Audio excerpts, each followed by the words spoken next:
Hi everyone, this is GoGo DM, and welcome to our Perilous Pursuits short D&D adventure called Secrets of the Blind Palace. If you like this adventure, please support its writer, Tal Avazir, by purchasing it on the DM's Guild website. In this adventure, the wealthy Von Crofts hire a party of adventurers to find the body of their dead son in a haunted pleasure palace, and to bring him back to life. To aid in their quests, the resurrectionists are provided with a guide, the only survivor of the previous expedition, a bard who has been unable to speak a word or sing a note since she escaped from the blind palace. One interesting thing about this adventure is that I ran it twice with two separate groups of people. We will name the groups Team Noobs and Team Deadbeats. Each group has no idea how the other group did. If you think one group did better, let them know in the YouTube's comment section. And while you're there, please consider giving it a like and subscribing to our channel to motivate our characters to do more crazy things and talk in terrible accents. So now, I'd like you to close your eyes and stretch your mind as you join us on tonight's episode of Perilous Pursuits. And travelers now within that valley, through the red-lit windows see vast forms that move fantastically to a discordant melody, while like a ghastly rapid river, through the pale door, a hideous throng rush out forever, and laugh, but smile no more. Edgar Allan Poe, The Haunted Palace. So I think the best way to kind of get into this is really just to jump in, and I'll tell you how all the, how all this sure. works in D&D. Sounds good. And what you guys can do is you can walk up to the door of the barge right in. Okay. And click on that door to open the door. Do you see a door icon? Yeah. Click on it. I think you have to be right next to it. There you go. Okay. There you go. Walk in. And we have a bunch of Hey, patrons. that's familiar.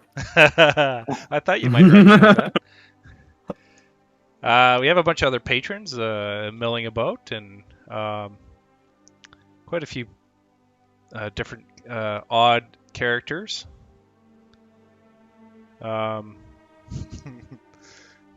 Where's Hart? I see Troy's little dot, but I don't see Hart anywhere. There he is. Oh, he's coming. He's off talking to himself. All right, so you guys walk in. You see everyone kind of turns to see you guys walk in, then they go back to their drinks. There's lots of ale being drank and mead being eaten. To your left there, you see a couple, it looks like a bugbear and a dwarf wrestling in this kind of a ring pit. Oh, yeah. Beyond them, looks like a strange-looking metallic man. Looks like a robot almost. Can I click on these icons, these coins? So these are other characters in the bar. So, but will it give me information if I click on them? Or no, you would have to. I have that information, but you would have to walk up to them and then ask, introduce yourself, and then I would explain. They would either talk to you or ignore you or shake your hand or whatever I decide they do. Okay. So basically, you'd say, I walk into a bar, you say, well, I want to talk to that guy. I want to go to the barkeep. I want to do this, or hit a guy over the head. Those are the kind of options you have. And then when we get into that, I'll tell you to roll certain dice, and then we add your modifiers based on your character sheet. See how successful you might be. So, yeah, there's a couple guys wrestling. There's guys interspersed throughout the bar. There's a barkeep behind the bar, a waitress at the end there at the bar. There's a few extra doors, and it looks like a hallway behind the bar. Couple empty tables to your right, and in the center there. Yeah. If I hover over these guys, I see a guy named Stelkorth Blacksun. Is that? Yeah. So that's Becker. Oh, that's Becker. Sorry, I thought. So you guys can see. Else. Okay. You guys can see each other's tokens because you know each other, but you don't know the names of all these other people. Okay. So that's just a setting that I made, so you can see each other, but you don't know everybody else. So you're kind of standing on the edge of this ring there, Lucky, and you see this dwarf and this giant bugbear, about 3 times his height, just wrestling, and the dwarf is mostly punching his kneecaps, and the bugbear is kind of laughing at him, just not really being affected. And everyone around him are cheering him on in this little wrestling ring. So what do you guys want to do? And you guys were on your way, so let me just introduce you to this. So, why you guys are here? So it's the wealthy Von Croft family. They're trying to find their son, which they suspect might not be living anymore, and they're asking a group of adventurers to come retrieve his body for them. And you were to meet them in an old windmill out in the forest, and you stopped here on your way for the night and to head out there in the morning. Gord, this is not really related to playing at all, but I've got in the middle of my screen, I've got a thing that says reload application, another that says log out. And just click somewhere else away from it. Okay. Should go away. Hasn't gone away yet, but I'll wait. Or hit the escape key. Oh, there we go. Okay. Yeah, that worked. Okay. Yeah. Well, I want to cheer for the dwarf. Okay. Roll a persuasion check to see if you can cheer him on.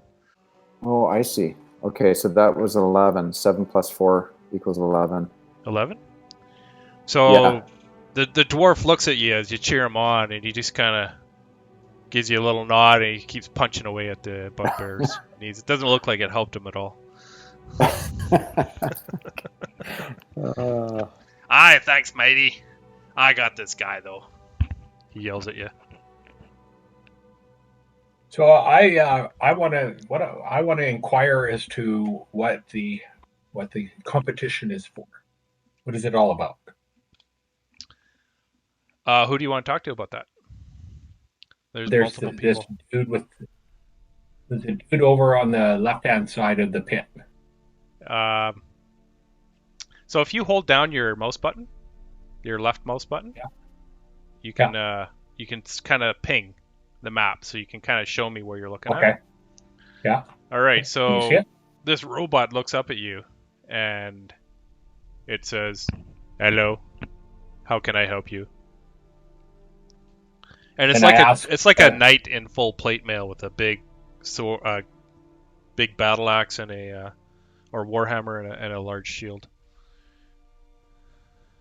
All right, mate. Can you tell me what the competition is about? Is there betting? Well, these people are just they're friends, and they're just decided to have a wrestling match. There's no competition. No competition. What is your name? Well, life speaker, of course. I am What is your name? I am C14NK. People call me Clank. Oh, you related in any way to C3PO? I've not heard that name. Oh my goodness gracious! Oh, brilliant.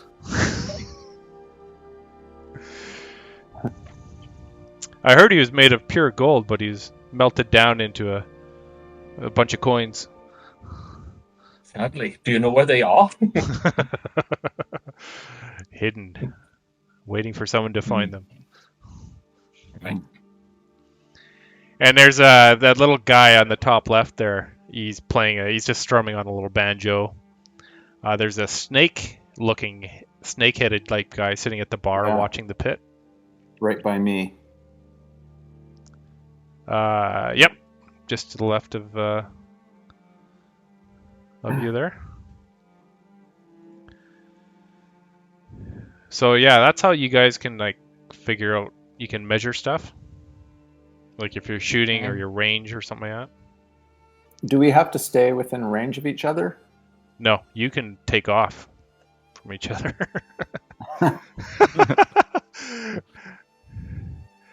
You're right beside the barkeep. Oh yeah, I'm behind the bar. All right. What do you guys want to do? I'll walk up to the barkeep and ask him what is he providing for meals? Yeah, that's good. Yeah. What can I get you? Oh, what do you have? I'm looking for a mighty stew. Oh, we got some mead. We got some chili. And he yells back, Slacks! You got any of that rabbit? And you hear this voice, yeah, I got rabbit. We got rabbit. I'll take that chili and a glass of mead, and I'll bring it over to my table over there. All right.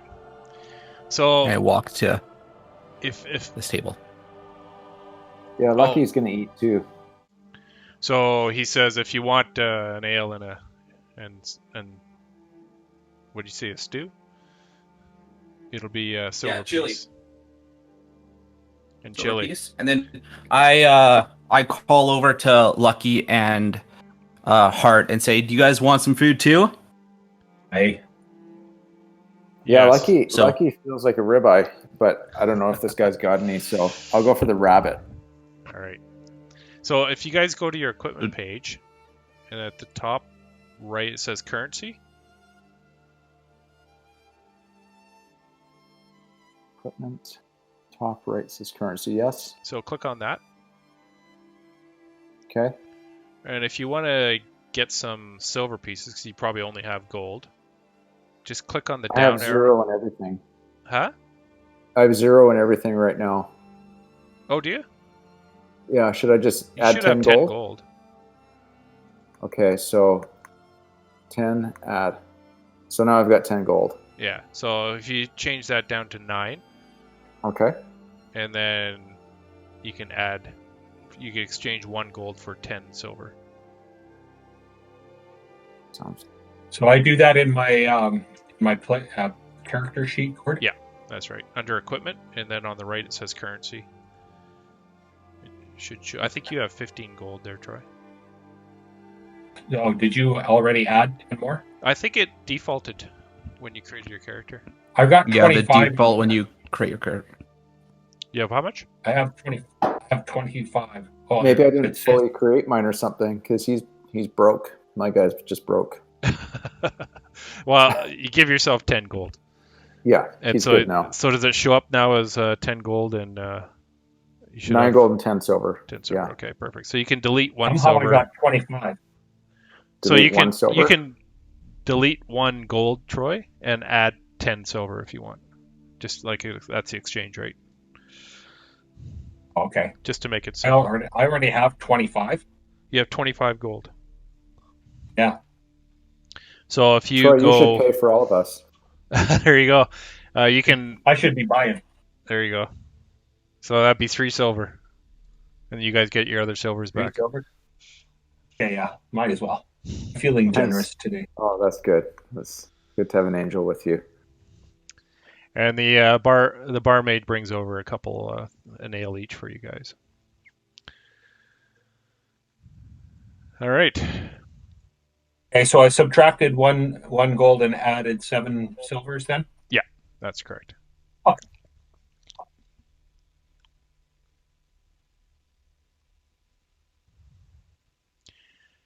And you just I've hear been- in the I've been back, thirsting for some.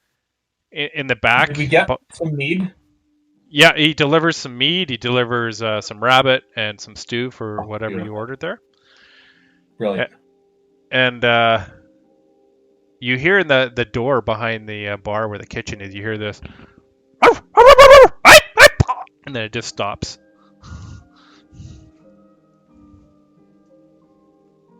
What was it again? It kind of cut out when You you said that. You heard a bunch of barking in the back kitchen, and then some yelping, and then it just cut off Okay. abruptly. Hmm. Should we ask the bartender if dogs on the menu? You can if you want. Sounds like it.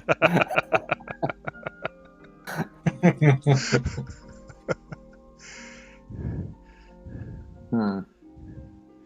There's Well, the the DM can mentioned I it, so maybe it's significant. what's that? Since the DM mentions it, does that mean it's significant? Oh, Or is it Well, just- you don't know it. So, like, I could be mentioning something that's just ambiance. I could be mentioning something Oh, I see. that means something. I could be trying to throw you guys off or giving you a hint. You never know what I'm trying to do. Okay. He's always trying to mess with our heads. We'll know that. Yeah. So in D&D, does that mean we just like we're finished eating?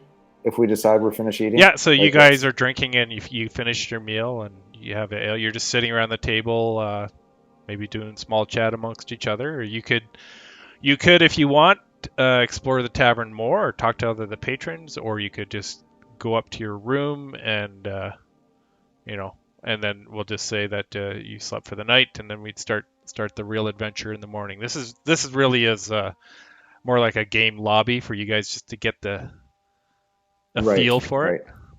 So will any of these characters, since this is just practice, will any of these characters actually have any information about the quest?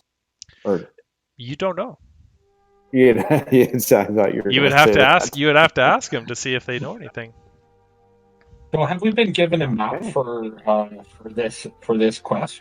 You know a direction along this road, Okay. and it takes you up to there's a branch off this road that takes you to an old windmill, and you know approximately where it is.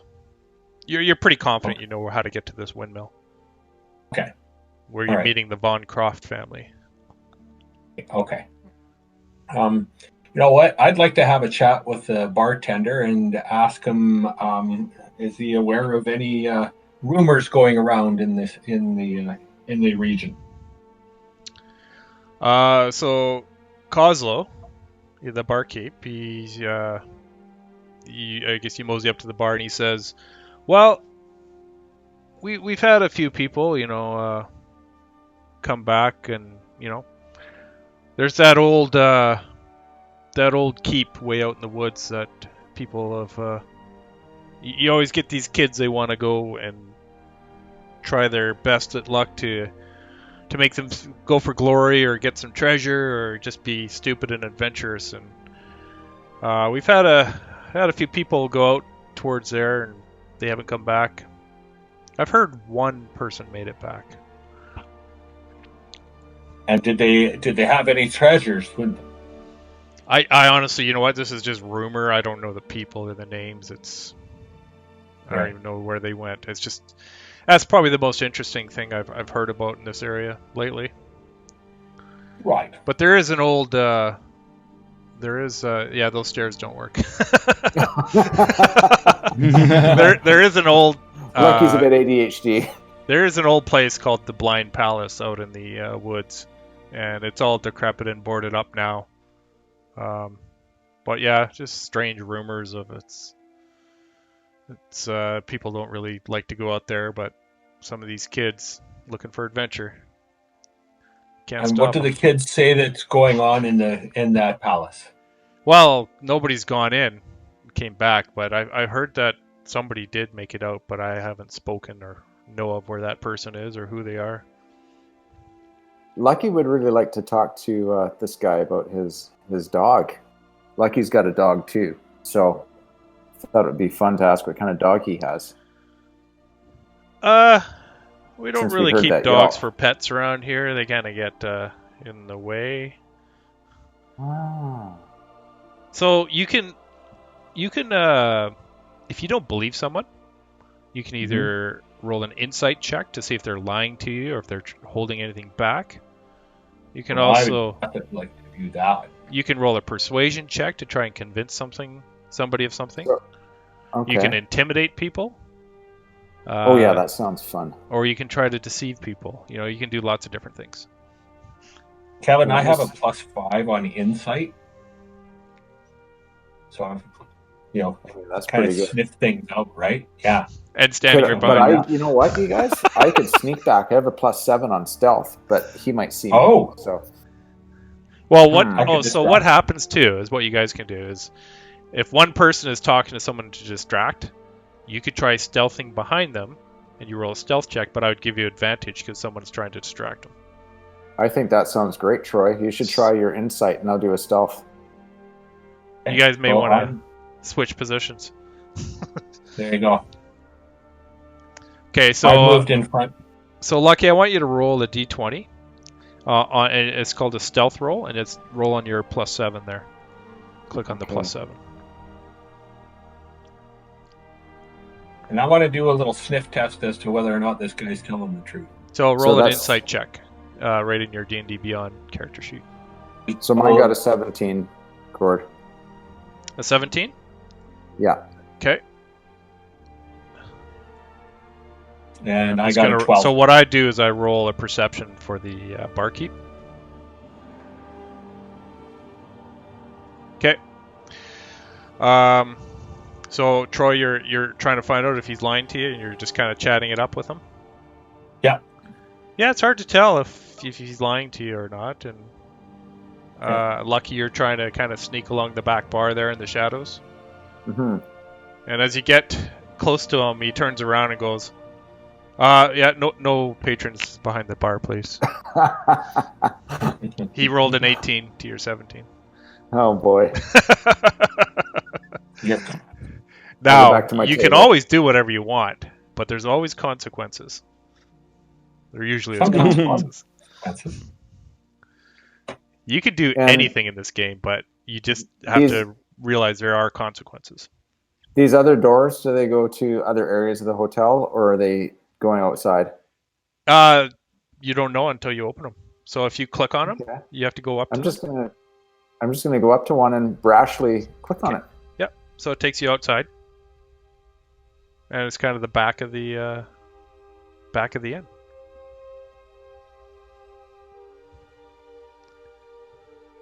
Lucky's really snoopy, isn't he? Well, stealth porn. How sneaky are you? And so where you can actually look into some windows, and you can see other people. The other guys don't see what you're seeing. Only you see what you see. Right. So where you can see through walls where those are windows, you can actually look through a window and see what's inside. Well, I can see pretty good, so I could probably. Yeah. So on right the now side, it's just all outside. Yeah, and it's not that dark out, so it's not like pitch black. It's like dinner time. So It's a you, bit of a room. the guy, the barkeep yells at you. You're not supposed to be back there, and you open the door and you see this guy chopping up some kind of Dog. bloody animal on the table, and this guy looks up at you, kind of with a surprised look, and goes, "You're not supposed to be back here." And he yells out, "Coslo, you got to get this guy out of here." And the barkeep comes up to you as gently as, "Yeah,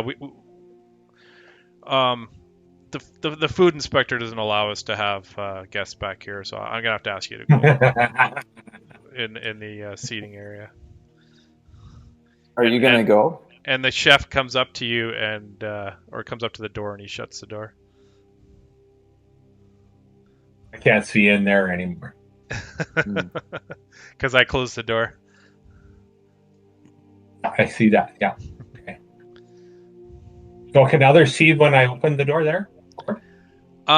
Depending on where they're at, if they are in line of sight, they can see it. But like where Lucky is, way out in the wilderness there, he couldn't see you opening the door, see what's behind the door. So Lucky is exploring around the inn here, and he's seeing a whole bunch of stuff you guys aren't seeing. I'm looking through windows, and there's there's some people in those windows there. He's a creeper. Hey, I told you to close that. Stop! Hey, just get out of here! And this guy. He closes the door, and you hear a click. And the bartender just gives up. He's like,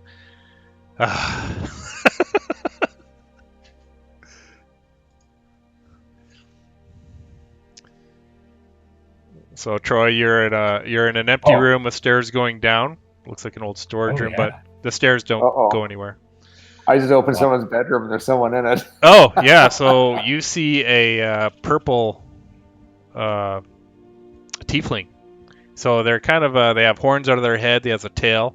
It's a humanoid, and he kind of jumps out of his bed. He's dressed like a monk, like a martial artist, Uh-huh. and he says, "What are you doing in my room?"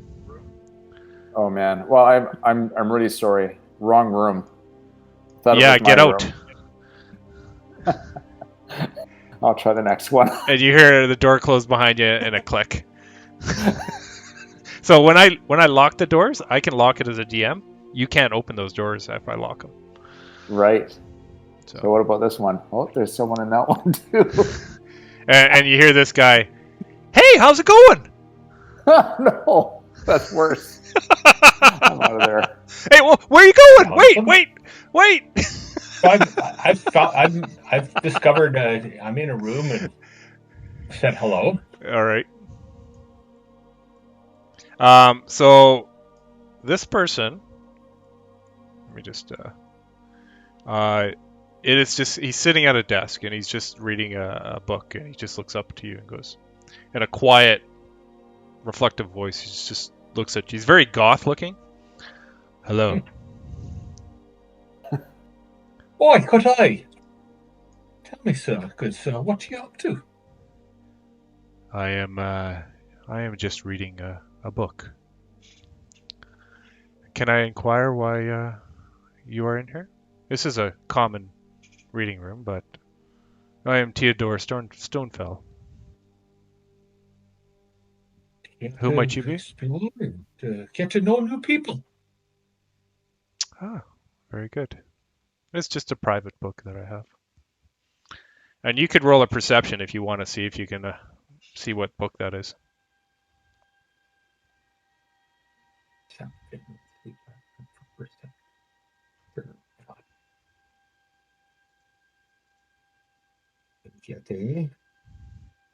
13. Troy is somewhere that we can't see. He is Gone somewhere. off. You don't know where he is. Can I tell them? No, because they can't hear you unless you yell, "I'm in the back!" They yell where you are. Well, now he knows. And now he knows. You're close to me now. Yeah. I see you. Yeah. There we go. So Lucky walks into the room, and what did you roll, Troy? 15. You catch a glimpse of the book cover, and it says "In service of the Raven Queen." Raven. Tell me a little bit about the Raven Queen. The Raven Queen is my patron. I serve her. Huh? So he serves her. He's either a cleric or I'm sorry, I don't know the other what the other gods. Is it only the cleric? Paladins do, don't they? Paladins also, right? I'd like to ask if he's interested in going on an adventure with us. Really? You thought you were a snot. You're pretty friendly. Oh, I still think I'm better than him. I want to I'm know what not he's friendly. capable of before I let him into my group. So he kind of looks at you and he closes his book and he says, I have a mission I'm already working towards. I'm heading south towards Waterdeep. Waterdeep. Oh, I know Waterdeep. Waterdeep. Well, that's not our mission, so we'll be on our way. Thank you very much. Good luck. These stairs go nowhere Good, again? sir. No, they don't go anywhere. I put this together pretty quick. Yeah, no problem. It's pretty good. Oh, I got a girl. Yep. You walk into like a back conference room almost, and you see this blue woman. She's kind of almost perspiring a lot with blue hair. She's got a trident, and she's in conversation with a dwarf. Hi, tai. What are you doing here? The dwarf says. We're having a private conversation. Right, we're just checking things out. We're brand new to the area. This is a private... Get the hell out of my room! We've rented this room, damn you! No need to be so rude. I'm a rude bastard! That's who I am! Get the hell out! I can agree. I'll see you later. You trap yourself in there? Oh, did you lock the door? No, you trapped yourself in there. You're on the other side of the door. You should be able to move with Why, the why is he still in here? Oop. Becker, are you happy just eating? There we go. Yeah, I'm just eating. Drinking beer, you know, what I'm good at. Yeah. I'm in some kind of storage room. But Yeah, it's you're in a here. dark storage room. There's crates. There is kind of stuff stored in here. You could Well, I am a thief. roll an investigation if you want to look around. I would like to because I just my fingers are a bit sticky. I have to admit that. So It's roll an true. investigation check. Okay, so investigation. Okay, here we go. 14. 14. So you find like about 4 apples and 2 rations. And Well, I'm you going to could, take them. You're going to take them? Okay. Oh, So- actually, hold on. I'm chaotic good. What does There. that mean in this game? Basically, you do things generally for good, but there's no boundaries on how you get there. Yeah, well, I kind of justify it because he's feeding us dogs, so I'm going to take some apples. Yeah. That's If what it's I would for the do, is a greater chaotic good, If you're Right? if it's for That's the greater the- good, anything goes. Yeah, exactly. Exactly. It's like, you dog killer. So if you go to your equipment on your character sheet, if you see that, Yeah. then you go to manage equipment. There's a button there, Yes. Got it. and then click on the inventory down arrow. Mm-hmm. Where is it? Actually, scroll down to get out of that screen Okay. and just go to your equipment and scroll down to rations. Equipment. This is 1 per day or 1 day. Yep. Yep. Click on rations, Okay. and then it comes up a window. You can actually add rations. So you just got, what did I say, 2 rations or 3 rations? 4 apples, I think you said. 4 apples. So let's say you got 3 rations of food. So that's 3 days of food. So you just increase or decrease your rations, and then click out of that box to So save it. the quantity goes to 4? Or You're at 5 now, aren't you? yeah, it was at 5, that's right. So you'd go up to 8. So up to 8. Yep. Okay. And that's kind of the other stuff doesn't really interest you. Okay.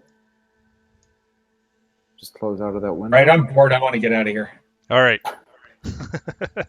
So you guys want to just what you guys can do is if you're done for the night, we could say you got a room, you guys slept for the night, and you're ready to head out in the morning. I got one more room I got to check, though. I'm just curious. Oh. What's this Hey! place? There's a guy there. And, The dog. You're gonna and get- you just see you're this. gonna get us in. You see this furry, chopped up animal on the thing, and he's Oh, that's the dog killer. he's trying to shoo you out. Get out of my kitchen! Out! And he's trying to shoo you away. No, I'm going to ask him what he fed us. Coslow, roll an intimidation check. Okay. Sorry, just my taskbar is a bit slow here. Okay, intimidation check. Oh, 17. Is that good? 17? 17 is good. Oh, yeah. So you kind of lean into him a bit, and he's like, "It was like I had rabbit, we had meat, and we had stew. That's it." Okay, so it must be a big rabbit. Well, it's the rabbit is you used up the last of the rabbit. I have this new food here. Okay, bye. Good enough. All right. Okay, See so you comes you along. guys are Troy. I don't know if you noticed the Yeah, dragonborn sitting at the table over there. I did notice that. The red thing? His name is Braveheart. Wow. So this whole tavern is populated with previous characters in other games I've done. I've just dropped them all in here. That's funny. Also, so Braveheart is like 400 pounds and he's Yeah, 7 he's a foot fat 5, I dude. think, something like that.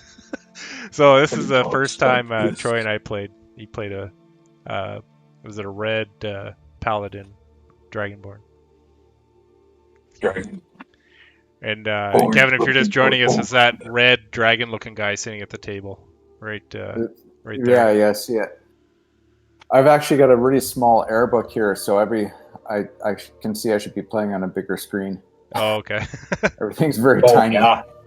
So you guys go to bed, and you're just remembering why you're here. So the Von Crofts, they're a family that advertise throughout the region for adventurers willing to recover the body of their son from the Blind Palace. This call for aid has reached parties from all walks of life. Official authorities, mercenary companies, innkeepers, thieves, and guilds. And the Von Crafts wield considerable wealth and influence, and many people of high and low station would be interested in gaining favor for them. Any of these contacts, so you wrote them a letter saying you'd take the commission, and they told you to meet at the windmill, and they gave you directions to this windmill outside of town here that you're on your way to. Yo, Stelkorth. Stop eating. Well, yeah. Hello. So, okay, let's go. You guys are heading along the road. It's morning, and you come to the path on the road, and it's a decent trail, like you can fit a wagon on it. And you see a windmill up ahead, and you come up to this crunching through the snow. A light snow is kind of falling down, and you come up to this windmill, and there's a door to the south of you here. Yeah, so you come up to this windmill. There's a door there. This is where you're supposed to meet the Von Crofts. Okay. So go inside. Yeah, do the honors. Okay. Oh, Actually, you guys can close that. I accidentally clicked on that. we got all the secrets all of a sudden. Yeah. I hit show players when I was supposed to hit something else. Okay.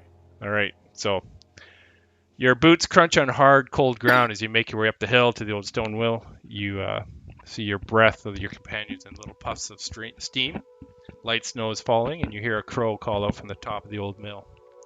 Well-bred horses with expensive saddles are tied to a post near the front door. And when you open the door and you enter, you find Valentine and Helena von Kraft waiting inside. He is standing looking at you, and she is sitting at a wooden table looking at nothing. They are both wearing heavy fur cloaks.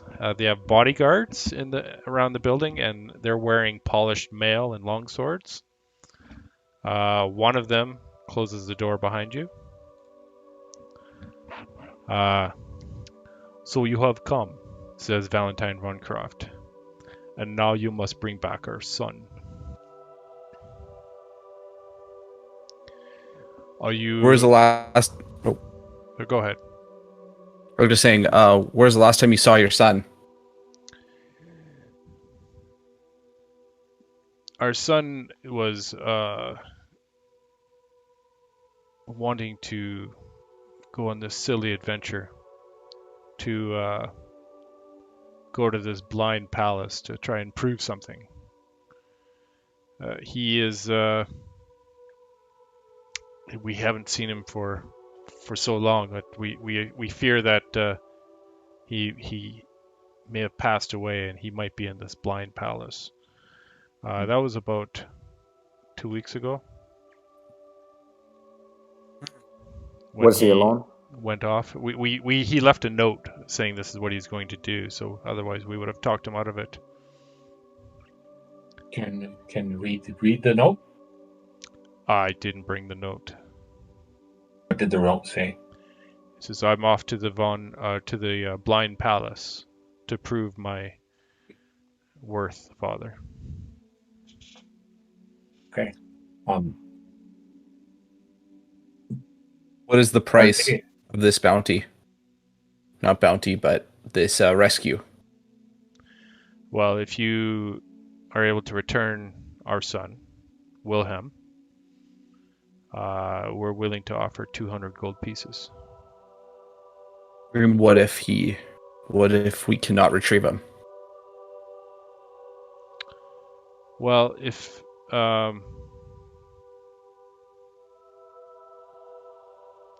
you cannot retrieve him, then there is no. If he's not here, we're not paying it. We'll pay you 50 gold pieces for your time and trouble. What if he has perished and we bring his body?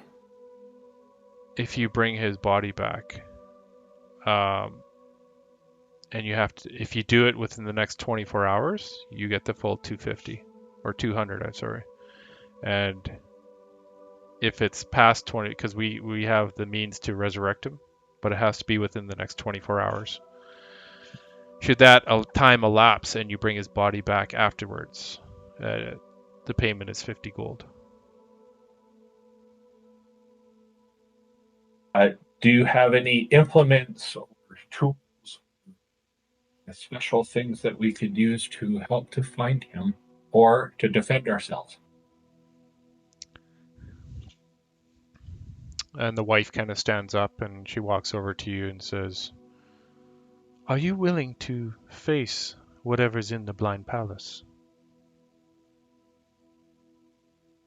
I think it's worth more than 200 gold if he's alive. Roll a persuasion check. Okay.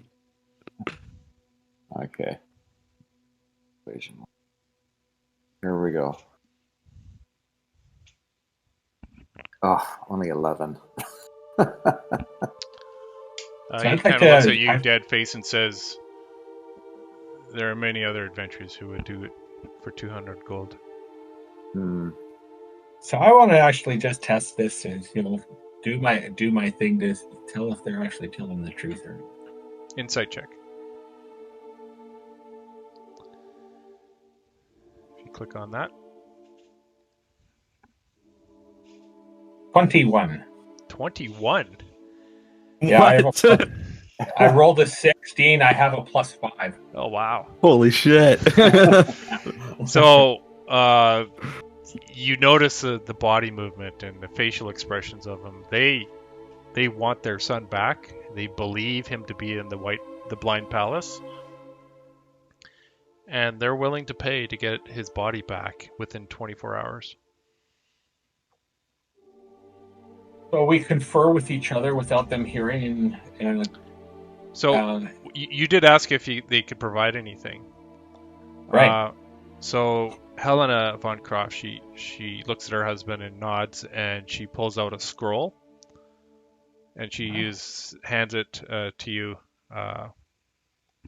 Heart, and says, "This is a spell scroll of Raise the Dead." And it's in an ebony case with a wax seal depicting a black tower on a red field. And they make it very clear to you that this scroll can only be used once, and only it is tied to the soul of Willem von Kraft from the dead, not any of you. Okay. And so we ask if we can take that with us because it'd be a heck of a lot easier to drag him out alive than dead. And she says that is the idea, and she hands it to you. So you have a scroll of Raised Dead specifically for Wilhelm von Kraft. Okay. And you Did can he- write can that we in your ask if- equipment if you want as a custom item. Did he have any enemies or anyone that would want him dead? And the wife looks at her husband and sits back down, and the husband looks at one of the guards and says, bring her up. And one of the guards rolls up a fur rug to reveal a trapdoor leading to an old cellar. And he descends with a lit oil lantern and returns moments later leading a pale but slightly built human woman. She's got long black hair, hangs over her face.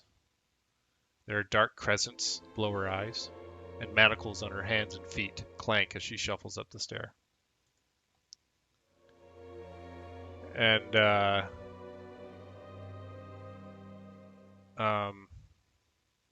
Valentine says, this woman went with my son. Her name is Catherine. She alone returned from the Blind Palace. I believe that she has something to do with the demise of my son. Yet she refuses to speak. And you see bruises on her face, on her neck, on her shoulders, and she's kind of hunched over and looks like a dog that's been kicked too many times. Hart, you should do an insight check on her. But first, let's do. Let's see. And this girl looks very scared, just the way she is. Well, maybe I should intimidate her then. You can do a persuasion as well if you don't want to intimidate. Similar thing, See but if I just can. with a lighter hand. I've got lesser restoration as a spell. What does that do? I have +4 persuasion. Should we try that and see if she'll tell us anything? You can if you want. Guys? Okay. Sure. Give her. I'm going to roll it and see what I got. So 15. 15. And what are you trying to do? I'm trying to see if she'll speak and tell us anything. And what do you say to her? Can you tell us what happened to Von Trump? Or Von Croft? Von Trumps were the Sound of Music, weren't they? And she just kind of looks at you and just looks down at her feet again, just slightly shaking.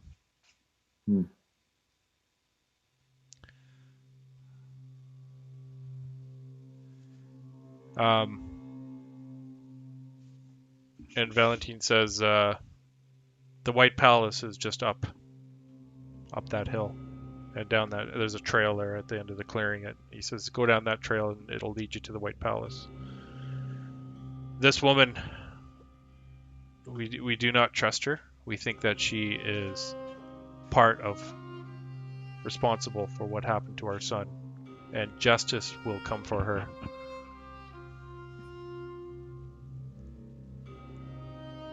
Stelkorth, what special talents do you have? That? Do you have what special talents do you have, Becker? I have I can magical tinker, so I can change properties of objects. Oh, okay. So you're more like, your guy isn't so much into questioning, he's more into, if we need something, he can exactly make it or whatever. Okay, good to know. Yeah. So they ask you, what do you wish to do? You can try. We've tried interrogating her and trying to beat it out of her, but she refuses to speak. So with a kind and gentle voice, I just ask her, is there anything you can tell us that would help us? And I listen as closely as I can to her body language. And she looks at you, And she mouths the words no, but no voice comes out.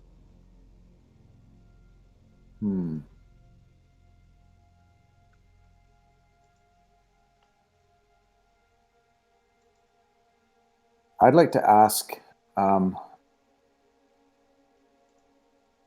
She's either deaf and Helena or if she's mute. Can she actually speak? I have a spell called Lesser Restoration that can heal either blinding, deafening, paralyzed, or poisoned. Okay.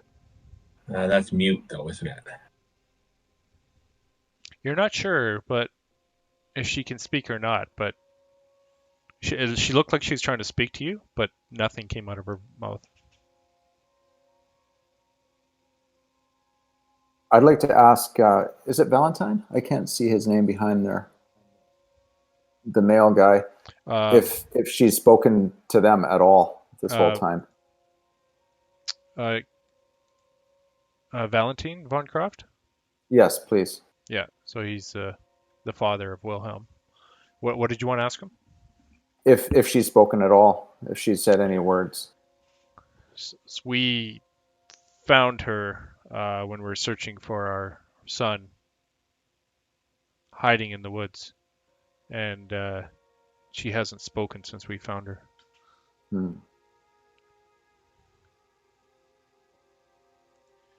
So it sounds like she's had some kind of ordeal.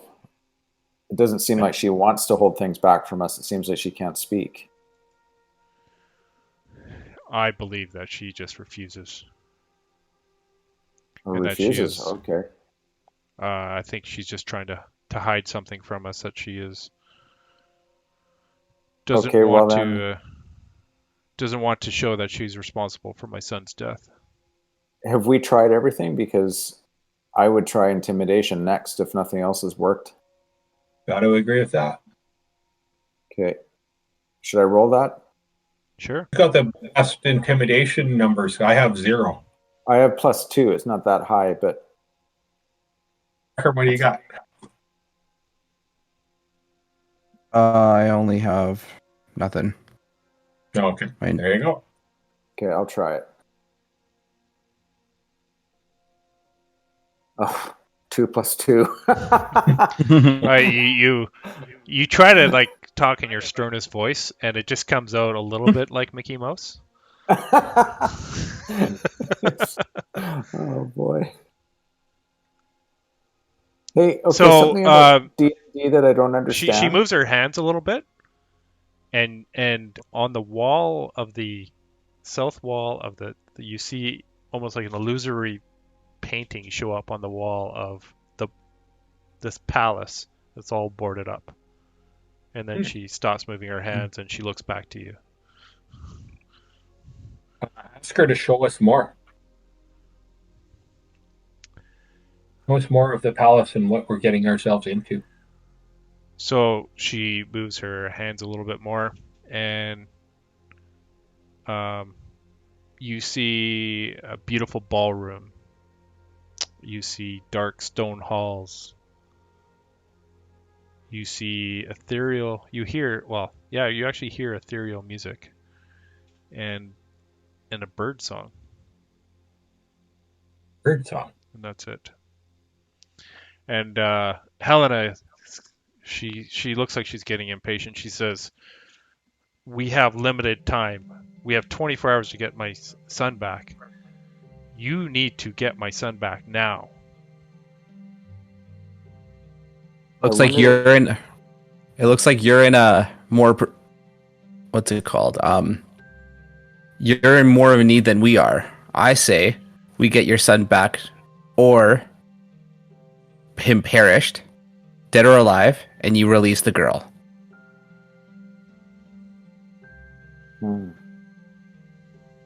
Release the girl to you now?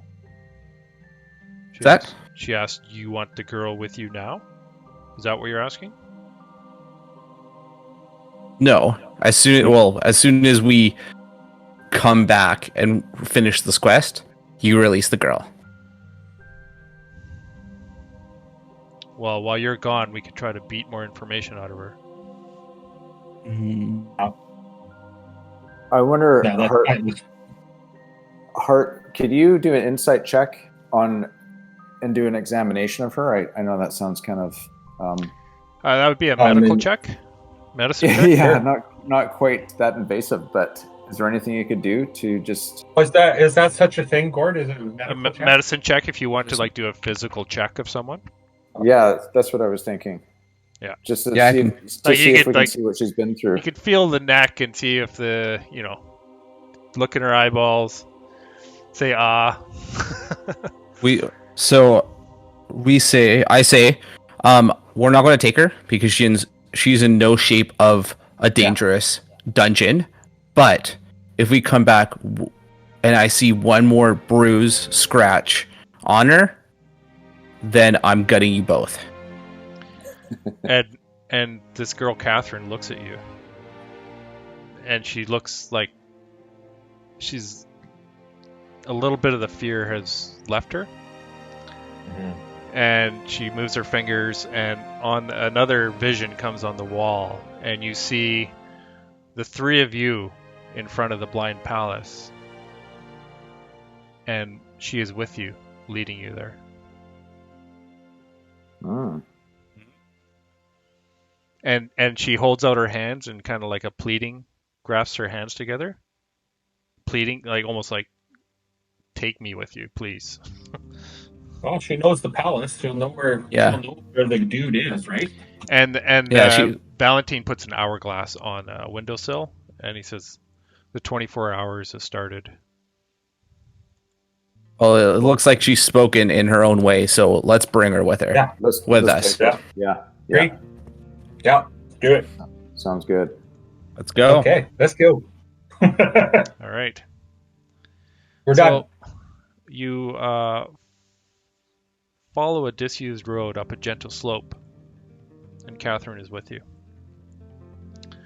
She kind of leads the way for you, and you go through a light wood of pine and spruce.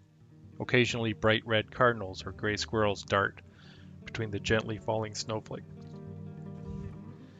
After about an hour's walk from the old windmill, the marble walls of the blind palace loom before you, its back flush against a rocky hillside. The old road you've been following leads into a courtyard.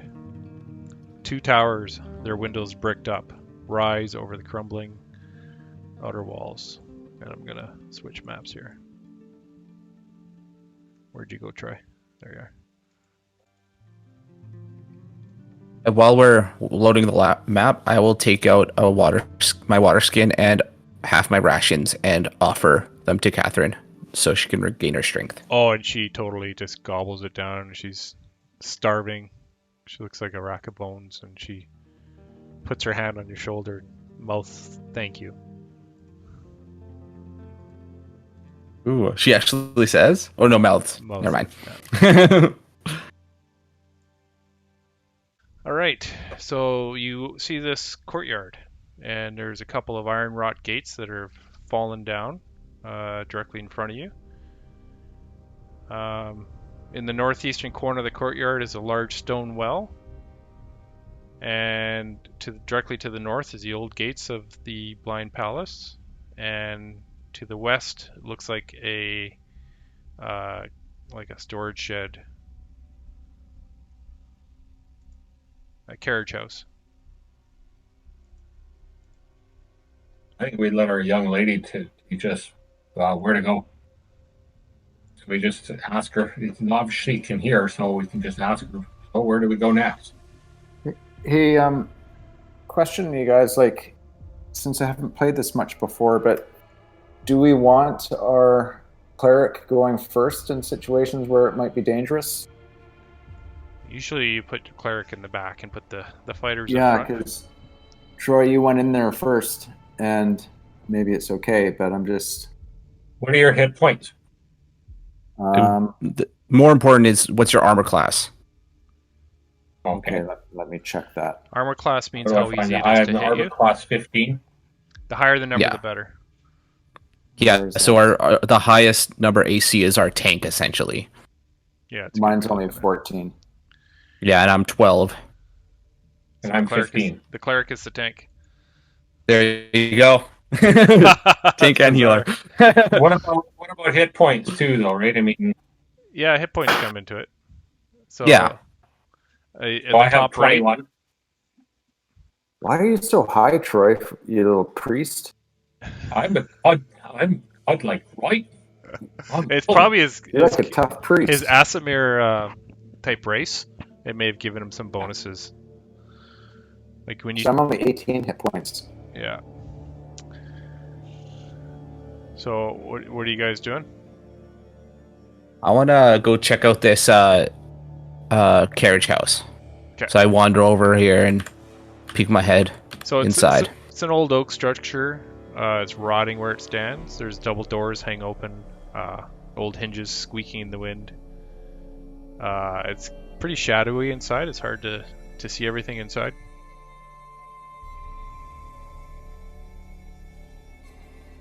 I'm gonna go over and move over by the young lady there, and just make sure she's okay. Yeah, you Okay, can't well, I really think see everything inside the carriage house. It's dark in there.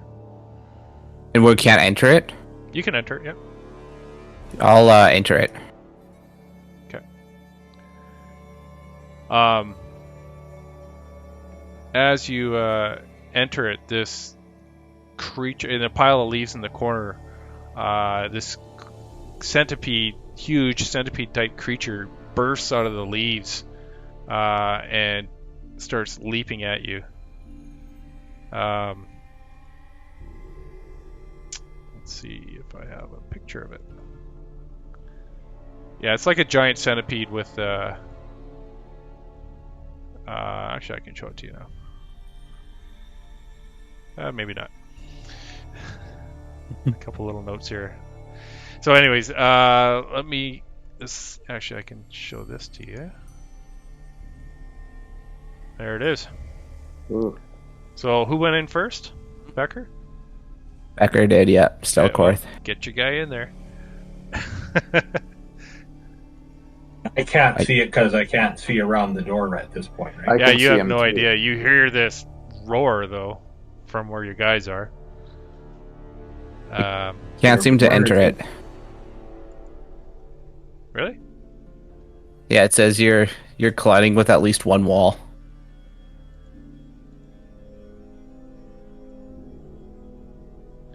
Oh, okay.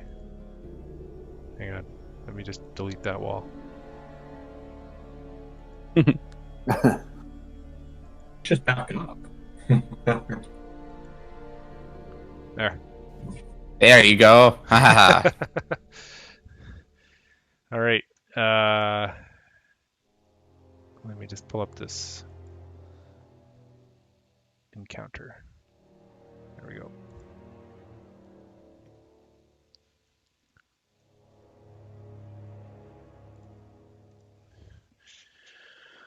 All right, so you guys need to roll an initiative, and on your character sheet it says there's an initiative bonus, and you need to. So you roll a d20, add your initiative bonus, and So- tell me what that number is. Lucky and Selkor need to do that?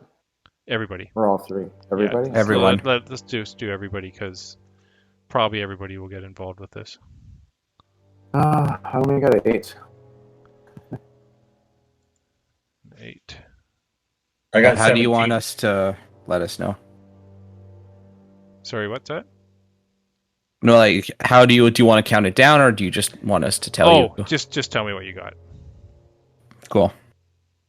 You got the 17? I got a 17. Okay. What did you get, Becker? I got 5. 5. Okay.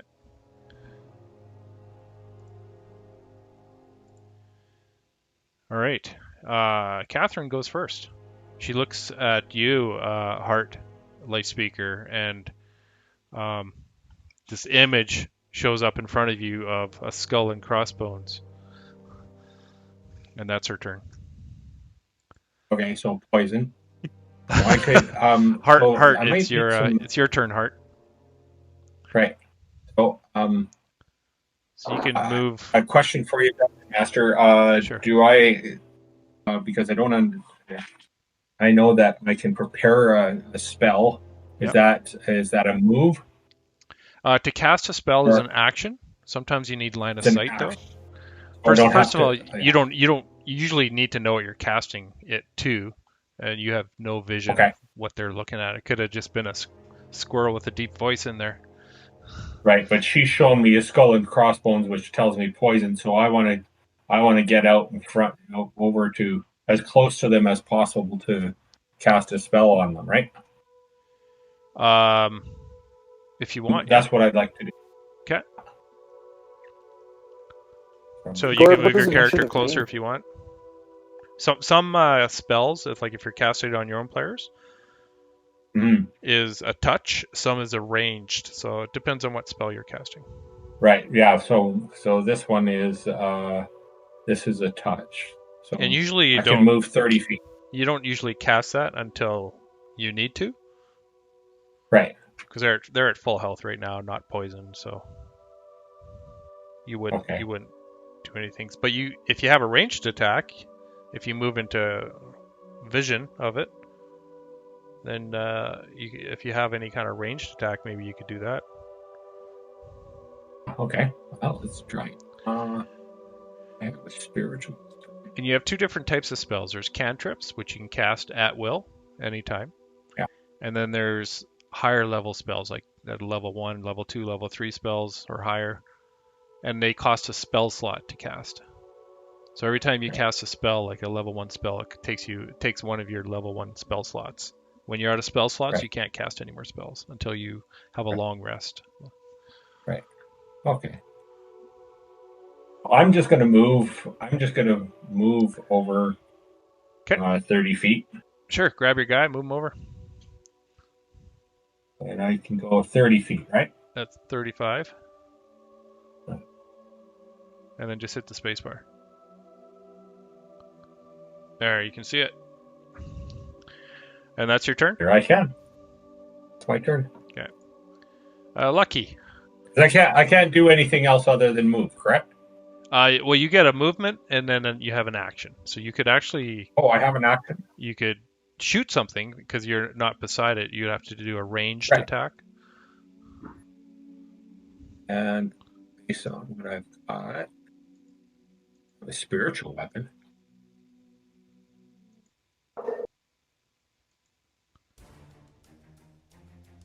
Oh, why not? Let's just try it. So I'm going to use my spiritual weapon. Okay. It's got a range of 60 feet. All right, so you'll hit it fine. And so I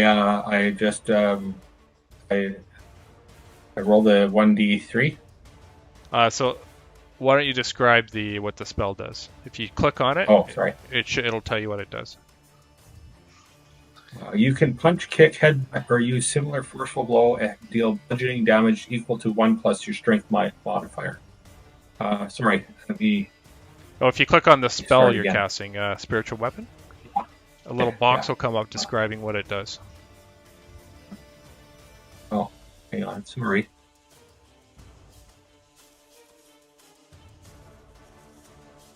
Magic weapon, right? Yeah. Okay.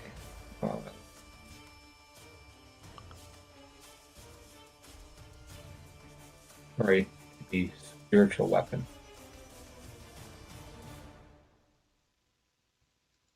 Okay. You can create a floating spectral weapon within range that lasts for the duration or until you cast the spell again. When you cast the spell, you can make a melee spell attack against a creature within 5 feet of the weapon.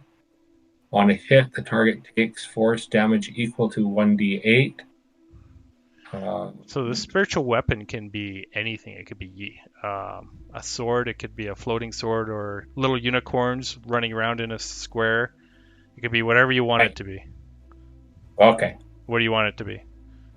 I want it like Thor's Warhammer. Okay. So I'm throwing a hammer, a magical warhammer. Well, what it does actually is it stays in it floats and stays there and does continuous damage to this thing. Oh, beautiful.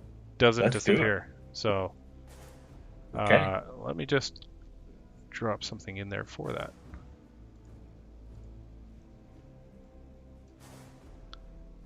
Don't kill it, Troy. I want to get a shot too, you know. It's probably going to take it out the first time. I know. It's just a worm. Come on. I got to try this stuff out, though. You do. You do.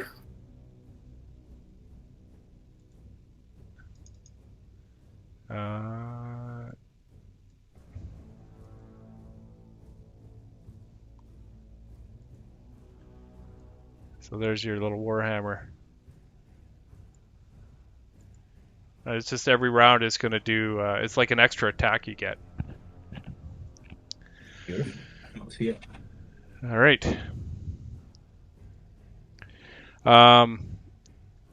So I read the spell. Does it do damage right away, or Looks like does it do it at the end of your duration turn? 1 minute. Yeah, but it says it does. It attacks at the end of your turn, or Casting time, 1 bonus action, range area 60 feet, components VS, duration 1 minute. As a bonus action on your turn, you can move the weapon up to 20 feet and repeat the attack against a creature within 5 feet of it. okay. The weapon So yeah, can take whatever form you choose. yeah. So make an attack. Okay, so that's the 1d8. No, you roll a d20. You make a melee attack spell. So you roll on a. So I rolled a 20 dice, and I have +5 hit DC. So it's I rolled a 12. I got 7. 5 is 17. It's a 17. Did you say 17? Troy? Correct. Okay. Yeah, Can you you hit hear it. me? Yep. You hit it. Okay. Roll for damage. And that's the 1d8. Yeah. I got a 6. 3 is 9. 9 damage. Just do this whack on it, and it just cringes back as it gets hit by this ethereal hammer. All right. So Lucky, it's your turn. Can I do a sneak attack? No, it actually surprised you more than. Okay, fair enough. anything. I thought maybe he didn't see me because he just saw Becker. So but- yeah, if you get advantage, so if you're flanking or if you were hiding and then attacked, you could do that. So you could try to hide around the corner, but it would take an action. Do you have a bonus action hide? Bonus action hide. Okay, let me see. No, 2-weapon fighting is my bonus action. Yeah. But I was going to get it with my bow anyway, so... Okay. Yeah, so you can So do shoot it I- with your bow. Okay, wanna so stay hit out of the range. +5 thing first and see what I get. Roll the d20, or Alright. roll that. Click on that bow to hit icon. Okay, 21, 16 +5. Yeah, you hit. Roll for damage. Okay, and the damage, huh? Yeah. 9, 6 + 3. Oh, you guys are doing your damage. All right. So that was your action. You can move if you want, or you can stay where you are. I think I'm in a good spot. I'm going to stay there. Okay. I'll let our robot go in there. So this creature is huge too. Like this thing is like 15 leaps up, is like 12, 15 feet high or long, and it's gonna snap at you. Where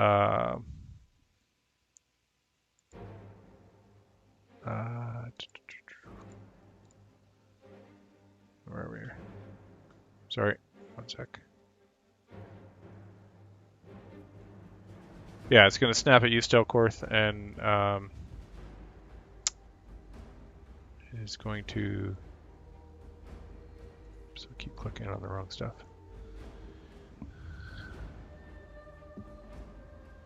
So these tentacles start whipping out at you, and it rolls.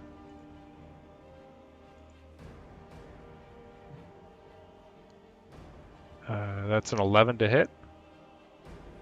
That doesn't hit. All right. And it's going to try to bite you. I just jump out of the place where he just bit. It's not rolling very good. That's a 14 to hit. Wait, didn't you just say he did 11? Yeah, but he has 2 attacks. Oh, then the second hit. Okay. Okay. And it does 7 points of piercing damage to you as these pincers kind of wrap around you and dig into your ribs. Shakes you around and it backs up. Oh, buddy. Wow, this DM's no joke. And it is your turn, Stelcourt.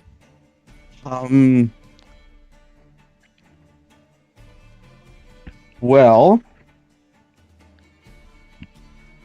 I'm going to disengage. Okay. And run away.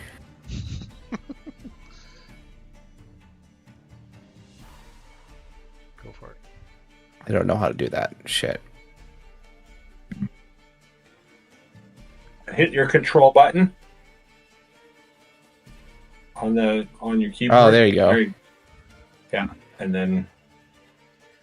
And I'm you running can go your there. maximum of your distance. Yeah. So the reason Becker disengaged for you other guys, if he just ran away, the monster or any creature would get what's called an opportunity attack. So basically, you turn your back way and try running, or they get a swipe at you. But because he has the action to actually disengage, he can you can disengage and like back away without getting hit. But that's it's either an action. Yeah, that's my turn. Some people have it as a bonus action. So he instead of Wonderful. attacking, he disengaged. All right. While I'm running past these guys, I just go, big thing in there, and just point towards the carriage house.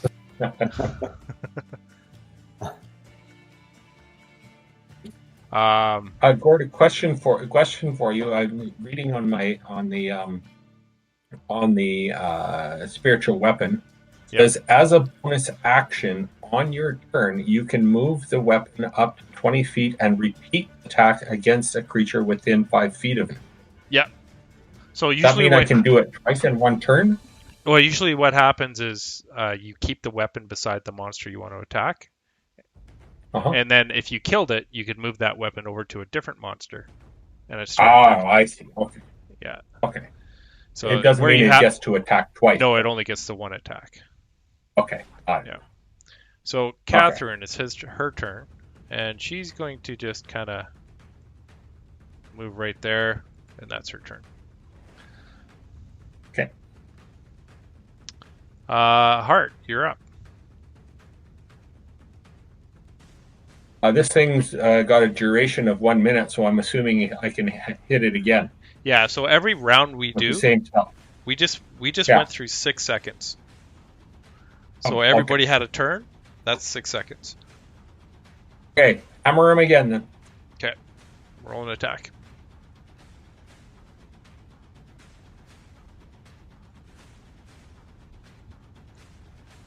$15. 15 hits. Roll for damage. Okay.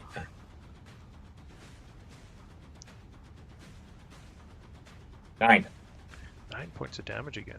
Oh. Nice. And it's not looking too good. There's like part of its carapace actually breaks off as you hit it with your hammer or with your ethereal hammer, and it just kind of rears up in pain.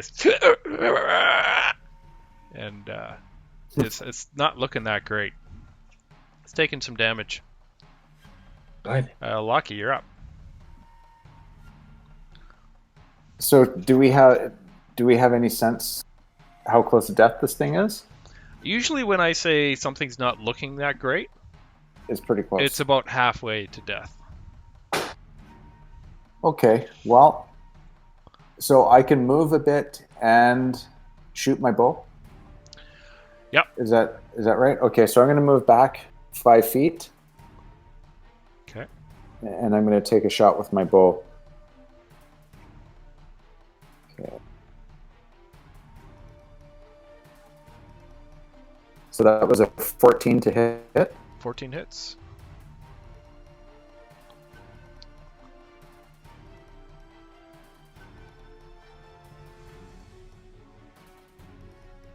And 9 damage. Oh. You guys love your 9s. I know. It sticks it right into one eye, and this ooze comes out of the eye, this arrow sticking in it, and it just kind of reels up, just chittering in pain. That's your turn then? Can I do anything else? You have 30 feet of movement. You moved 5 of it. You're allowed to move up to 30. Okay, I'm and gonna then move. you did your action. So your action was to shoot the bow. Okay, and the range of the bow is You've already 30 shot. feet? Yeah, you've already shot it. So that was your action. I just don't want to move too far away. So if I move back another 5 feet, he's still in range, though, right? Yeah. Okay, so I'm going to move to here, and that's it. And Gord, so one of the things I guess I could or should have done is moved way back because I got a 60-foot range on that weapon that I've got, right? Yeah. Well, you'll know for next time because here we go. Well, I've learned it. I've learned the hard way. But you're our toughest guy, so we wanted you in front. Exactly. Yeah. All right, this thing is going to have these tentacles whip out at you, Troy. Sorry, Yeah, I at figured Heart. that. And that is... Oh, terrible again. That is a 15 to hit. And I have a What's your- armor class is 15. So that means it hits you. If it has to equal or be better than your armor class. Okay. All right, so let's see.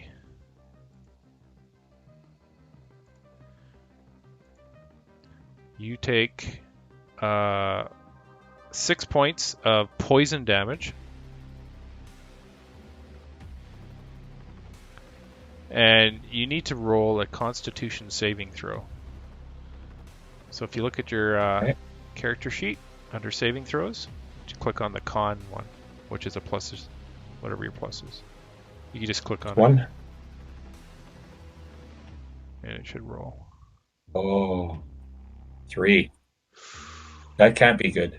No, it's not good.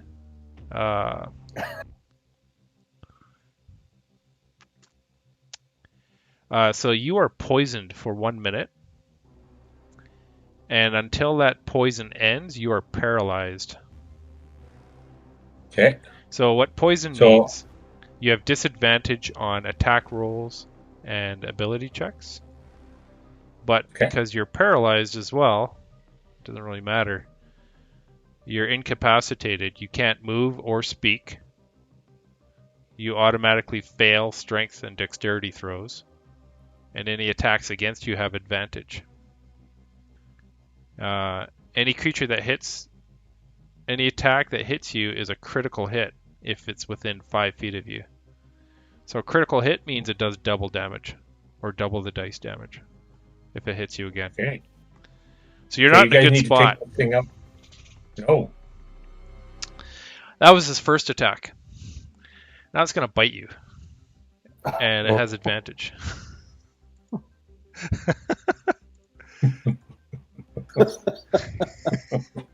Hey, you stop laughing. How does I'm that hurting feel, here. you godlike creature? That's a 13 to hit. I have 15. Yeah, so it misses you. Even though you're completely incapacitated and paralyzed, it still misses you as the bite of the mandibles just stretch away from your head. All right, that's its turn. Stelkorth. Yes. It's not looking good for your Okay, Asimar buddy. Slash cleric. Not nearly as godlike as I thought I was. You can't move her speed. I'm going to shoot it with my bow, short bow. All right. Attack. And Gord, on my character sheet, I type in 6 and hit damage for my hit points, right? Yeah, and it should subtract it. Yeah. Okay. So I hit for a dirty 20. That hits. Roll damage. It's a dirty 20. I haven't heard of that. Well, instead of an unnatural 20, Oh, it's where it's 20 like a plus 16 plus 4, we say dirty 20 because Oh, it's okay, just got it. easier to say. Yeah. Okay. Okay. Natural 20 is when you roll a natural 20, Okay. which is a critical hit. Only 3 points of damage. 3 points damage. All right. You chop off, or you hit it in one of its tentacles, and it just kind of flails away. Catherine. What's she gonna do?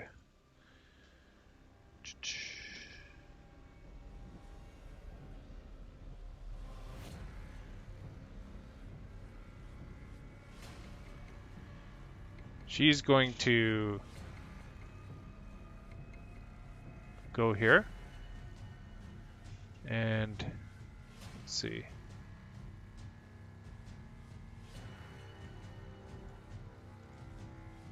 Oops.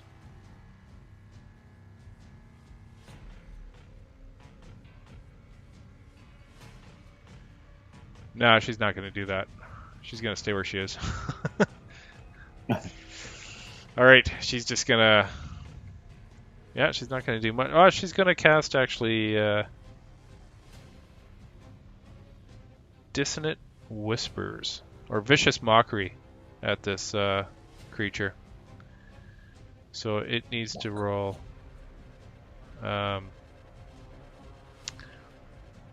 she can't speak it, though. That's funny. Actually, it's verbal, so she can't do it.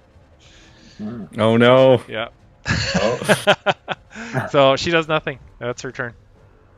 Hart, it's your turn. You are paralyzed and poisoned. You can't move. Paralyzed, poison, can't move, but will my spell still work? What spell are you doing? No. My spiritual weapon. Oh Still yeah, in that's play up. for a minute. You right? you can move it. Yeah, because that's Okay, like a so I mental. can't move. Oh, yeah, and I don't have. Yeah, let's just hammer it. I'm gonna hit it. Oh. 11. 11 misses. Okay. But you are now flanking with your spiritual weapon. I don't know if I did flanking with spiritual weapons before. That makes sense. Yeah, I'll give you flanking. So, except you're incapacitated. So if you're on each side of a creature, I give you a flanking bonus. You get advantage to hit it. Okay. So basically, that hammer is distracting it, and it allows somebody on the other side to get a good hit at it. Okay. So Lucky, I'd say you are, because this thing's so big, you are flanking this creature with Hart's hammer, so you get advantage on your attack, which means you get to roll 2 d20s and take the higher of the two. Okay, well, I'm going to use my rapier, if that's what you call it. And so that means I just click on the +5 thing, right? The hit dice? Right beside the... Yes. Yeah, okay. So that's your... And I do that twice to take the highest one? Yeah.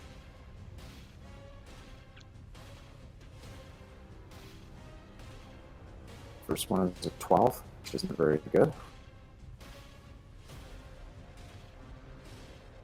Is that 12 plus 5 or just 12? A dirty 12. It would give you the total. Dirty 12. So 12 is the And highest? the second one's a 15. Oh, 15 hits. 15 is the highest. Yeah, so it does hit, so you can roll for damage.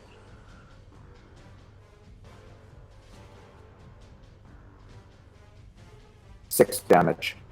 Gee.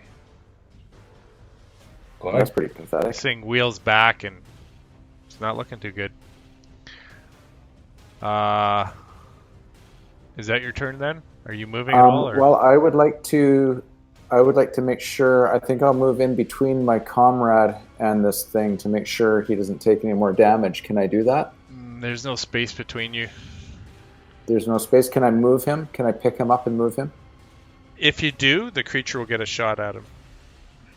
Okay, we'll leave him there then, and hope that he's almost dead. It's the creature's turn. I didn't like that hit from you, so it's going to attack you. So it's going to roll. His tentacles whip out at you. And does a dirty 20 hit you? Yeah, I'm only 14 armor class. Yeah. So it does.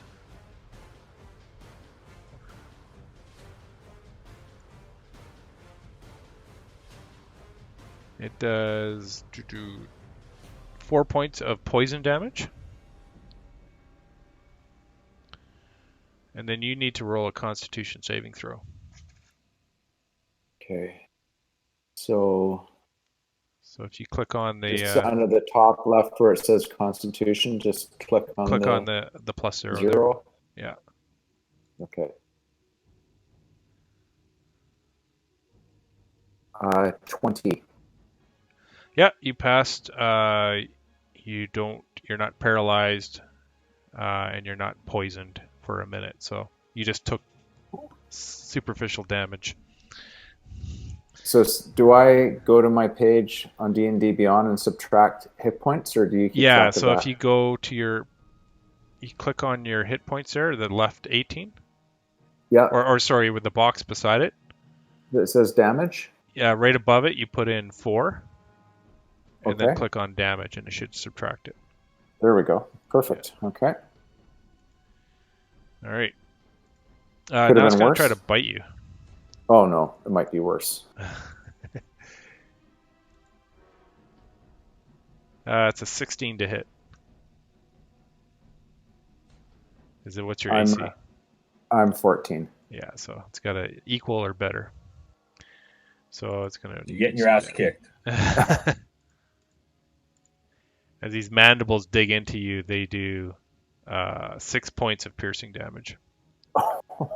So you got to take that off your... Oh, man. I'm down to 8 of 18. And that's your turn. Yeah. Okay. Stelkorth, you're up. Okay.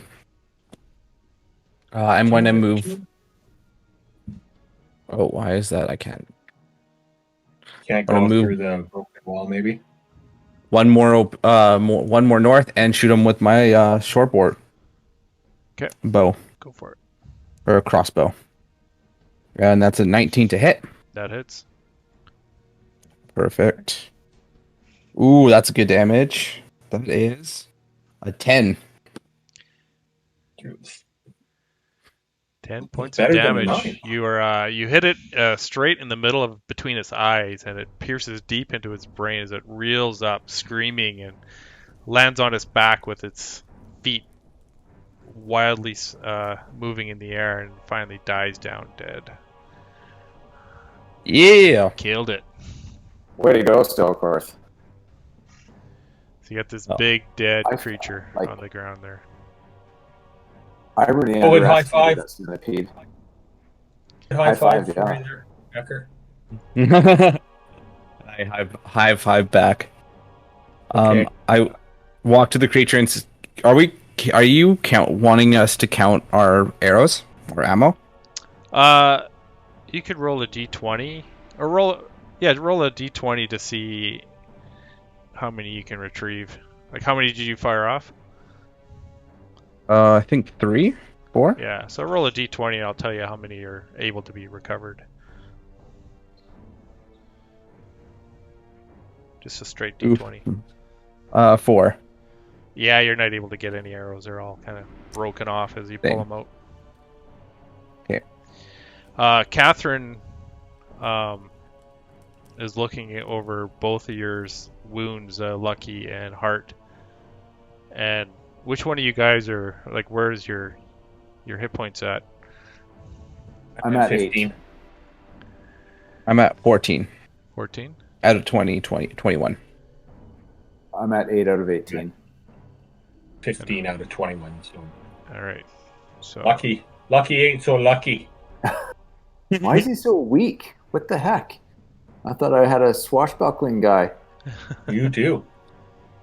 Um,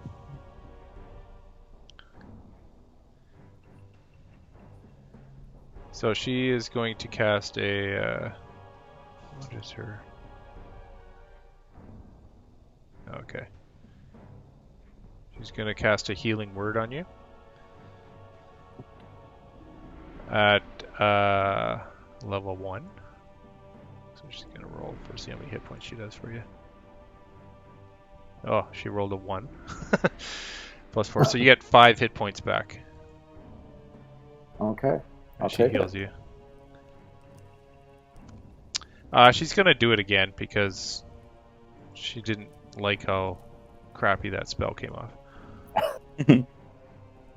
And you get 6 more points. Okay, back to full. All right. She holds up. Well, She holds up 2 Go ahead. fingers, and she kind of looks at Stelkorth and Hart and says, "Asks a question. Like she could cast it on each of you if you want.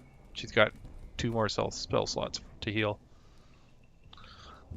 I waved her, saying no, I don't need it right now. Okay. Oh.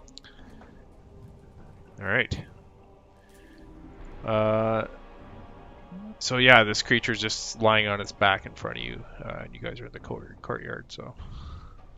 But I talk to Lucky and Hart and say, I need some time to prepare, for it looks like the gods are against us in this quest. Why don't you guys check out the stagecoach house and see if you can find any items? So one thing you guys can do too is you can take like a short rest, which I believe is what is a short rest? 1d8 plus 1? Or it's a hit die? Yeah, but I'm just wondering how long is it in actual game time? Is a short rest? Is it an hour? It just says at least Yeah, it's 1 hour long. Yeah, so you can take a short rest that's at least 1 hour. And then if you go to your character sheet, you have these hit dice. Where is it? Oh, sorry. Do you just hit the short rest? Yeah, you hit let the it short do what rest it needs to? item, and then basically what you can do is you can, like I'm looking at Lucky's. He's got 3 1d8 hit dice, and you can choose how many you want to spend. And basically you roll a d8, or you click one of those boxes to roll 1d8, and you take that healing back for that short rest. Okay. So I don't know if you guys want to take an hour or if you just want to keep going. But it's basically an hour of doing nothing. Sure. So you let me Might know as well, if you, hey? if you guys want to take a short rest and heal up a little bit, then that's your guys' call. You just let me know. What do you guys I say? think. It's up to you guys. I don't need it. You can afford an hour. I'm still like 3/4. So Can I search the place while they're resting? Yep, you can roll an investigation while they're doing that. So Troy, you have a d8, 1d8 plus 1 for every hit die. So if you click that short rest button, it'll show you your options. It's got reset maximum HP. You don't do this, that. The one Okay. below under cleric, you can choose how many hit dice you want to spend for healing. I would probably just do 1 for now because you're pretty close to max. And then you click it, Okay. and then you take a short rest, and it should add on your hit points.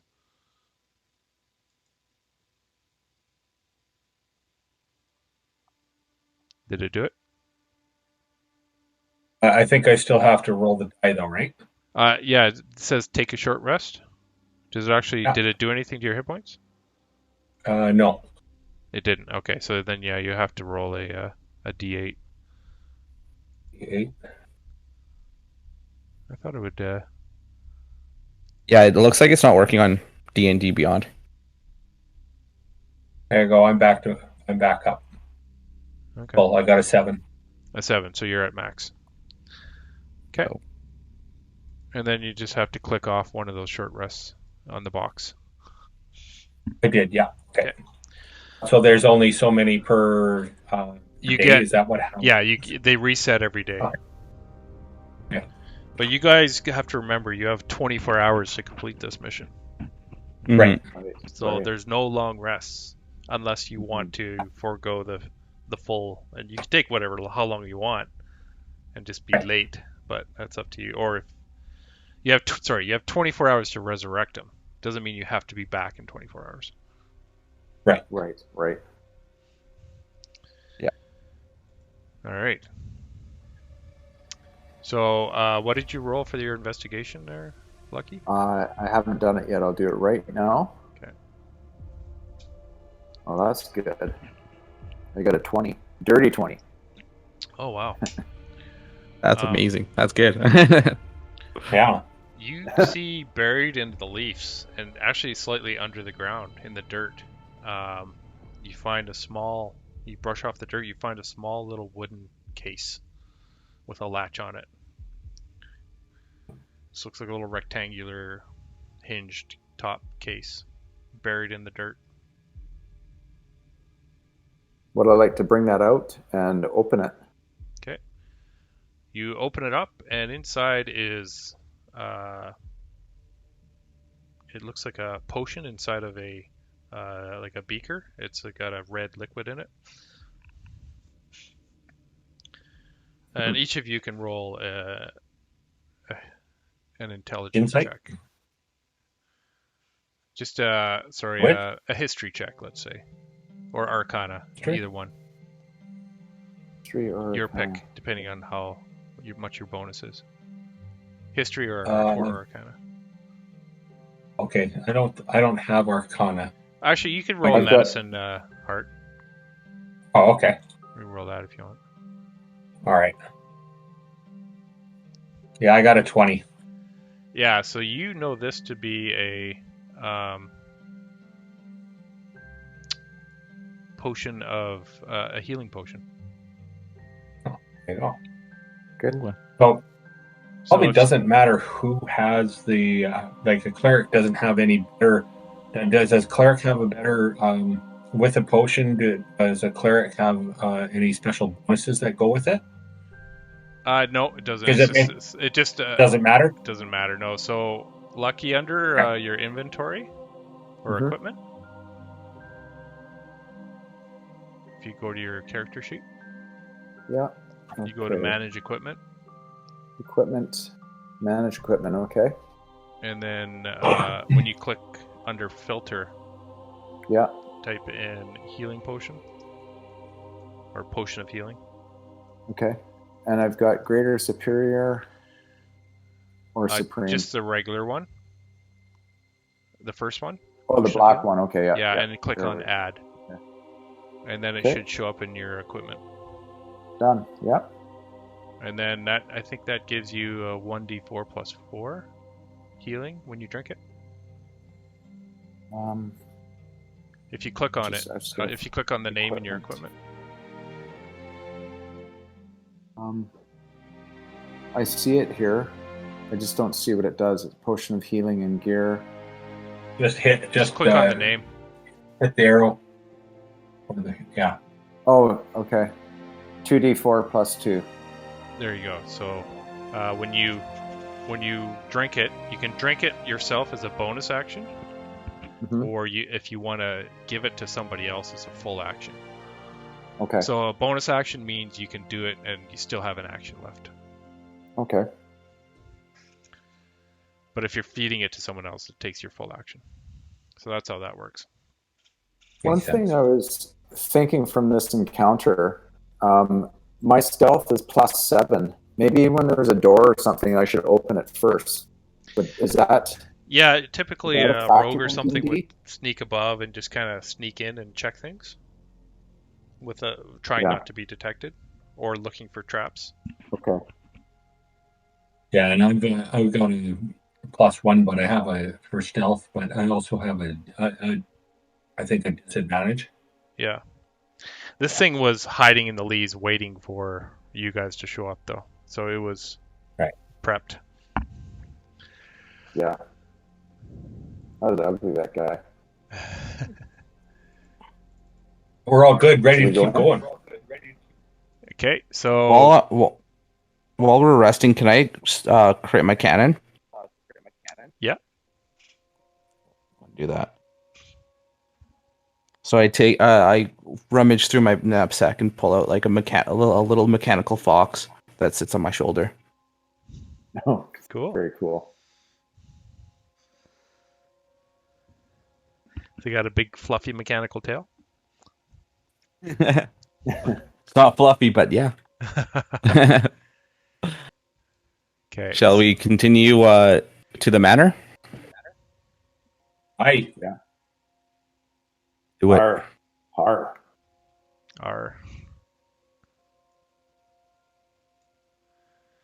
All right, so at the front steps, the flagstone steps climb to a landing in front of tall wooden doors. The door handles are carved to resemble blooming roses. Iron bars once held these doors shut, but they have been pried loose. The doors hang open, and both doors are covered by faint arcane sigils. Carved in flowing script on the stone lintel above the door, in common, is the word Bright Blossom. And you guys can all roll a Arcana check.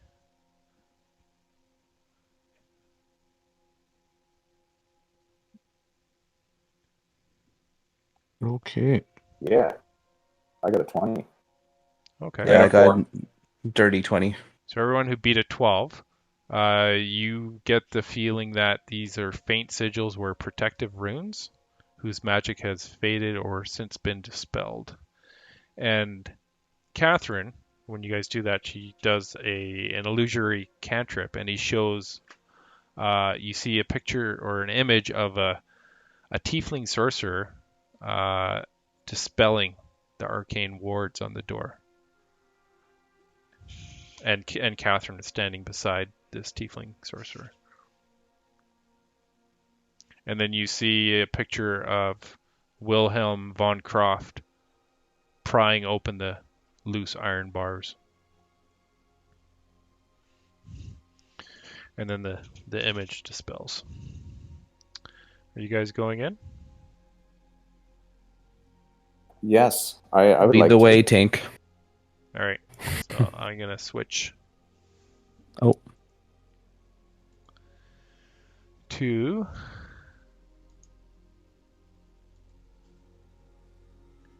so it's dark in this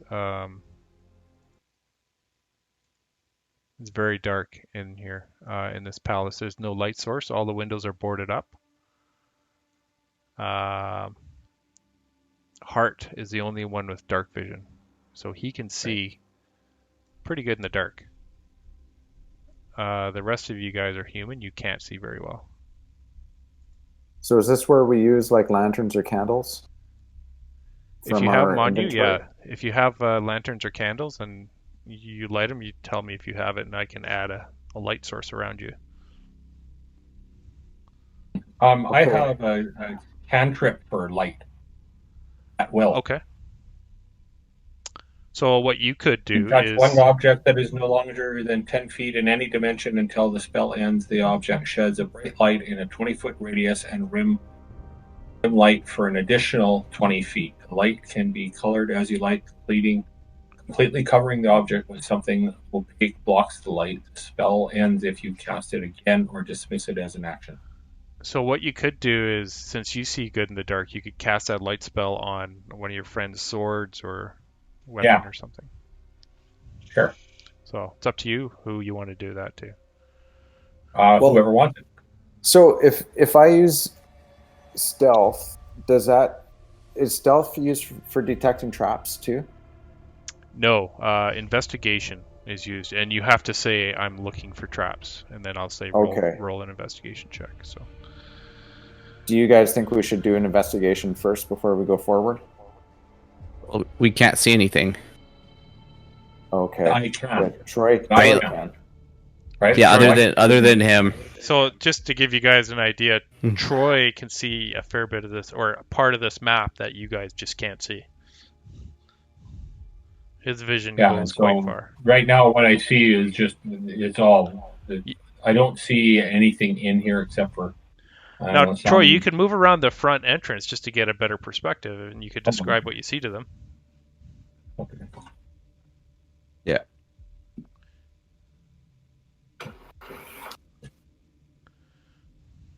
So, what you see, Troy, just at the entrance here, so chill air from the courtyard flows into a foyer decorated with sculpted marble birds and snapdragons. To the north, double doors hang open into a vast dark hall. And then in this foyer, there's side doors on each side to the west and east of the foyer. And what I see is a door. One door is really close to where we're at.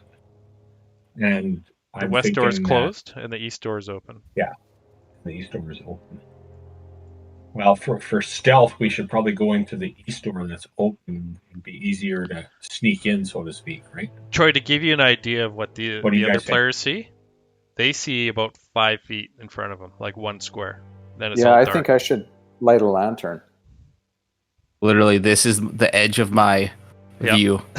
Yeah. No, Me that's too. intentional. I see one square. It's Yeah. pitch black for you guys. What? How did you show your view there, Becker? Oh, I just clicked on the little ruler mark on the left, He just drew And then- something, a cone. drew something. And how did you draw it? Click on the ruler icon to the top left. Okay. And then you can click on a ruler. Yeah. So click on the ruler and then what? Oh, how did you do the cone, actually? I have no idea. It's just defaults to the cone. There's the square. Oh, so right beside the ruler, once you click the ruler, there's like a little arrow, a square, and then like a line. You want to click on it's like a less than symbol, and that's the cone template. Oh, there, yeah. So, Okay. So, Gord, do the different things like a lantern versus a candle, do they shed light? different Further levels of or light, shorter? yeah. Okay. Does anyone else have a lantern? I can torch. make a light. So You can can do a make a torch. light. 'Cause I have Yeah. one. Well, then don't waste your lantern. Okay. I can. So I'll go and find a decent sized rock and cast. What's it called? Magical tinkering, which is a 5-foot radius light. All right. 5 foot. So I'm just showing you guys how That's- far I can see 60 feet. Eh? So you have a 5 foot radius light. So you're going to throw it in there? I just realized it's only 5 feet. Yeah. I can Which see- is what you have Can now. you guys, How good is a can you see lantern? what? Troy? Can you How guys far see can how it- far I can see? No. No. Oh, How you far can't can even a see lantern that. see? Yeah, Troy sees like 60 feet into the. We can see the Yeah. number that says 60 feet, but Yeah. Okay. Yeah.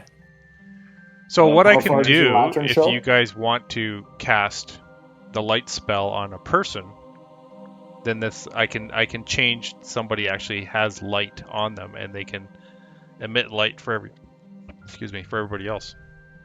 is your light spell a cantrip or a spell slot? It's a cantrip. Then yeah, cast that on somebody. I gotta cast it on on an item, like your sword or say, a weapon, whatever you. You gonna cast it on Lucky's rapier? Put it on my mustache. On his mustache. Nice. All right. So That's great.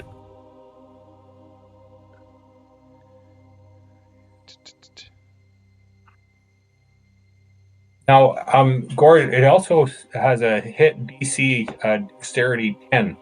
What does that mean? Sorry, what? It has on the spell. So time is 1A, range is touch, and then. Oh, that's for somebody who doesn't want it cast on them. Oh, I see. Oh, okay. Yeah. Okay. Okay, so you got bright light for 20 feet. And dim light up to 40 feet. Yeah. There you Well, go. that made a difference. Lucky. So when That you move is- around, the light will show wherever you are. But if you leave the other guys, they'll be left in darkness. Okay. Except for me. Except for you, Troy. So Wait. before I go in further, does someone want to do an investigation to see if there's any traps? Sure. Which way do we want to go? There's a door to the left and an open door to the right.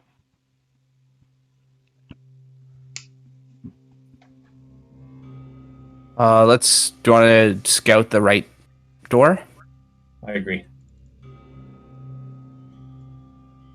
So Gord, shouldn't he be able to see right into there now? Well, you're standing in the doorway, yeah. So what you see is this looks like a guard room.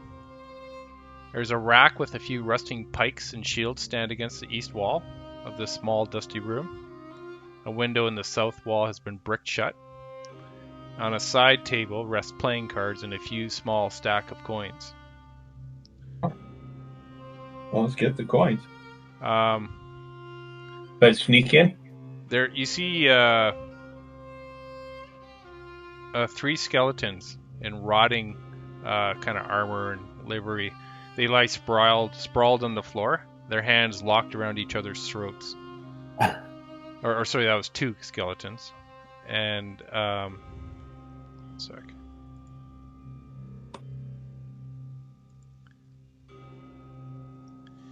And a third skeleton sits in a chair against the south wall, a wine bottle in its lap.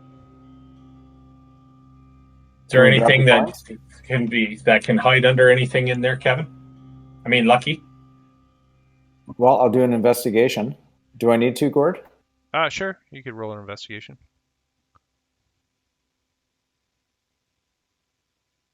21. 19. Yeah, so you look under the desk, you don't see anything. You open the door, and behind the door is a 4th skeleton. And it's pinned to the inside of the door by a broken pike. So it's actually just kind of like up on the door, pinned to the door. Okay. Through its rib cage. Well, I'm going to grab the coins and leave that room. Okay. Now, hang on a sec, though. Before you do that, that pike would likely have been thrown by one of the other guys. There's nothing in there that would automatically shoot something at you if you're rushing in. Well, the You did an investigation investigation. didn't You show didn't that. see it was the It showed investigation that. would Okay. have revealed traps. Go get too. it then. Okay. Yeah. Cool. Okay, so I'm leaving the room, Sorry, what are you doing? You're grabbing something? grabbing the coins and leaving the room. Coins. Okay, so as you touch the coins, all 4 skeletons animate into life around you. You hear the one behind the door squirming, kind of stuck up on the door. We're gonna run in. We're gonna roll initiative. Initiatives.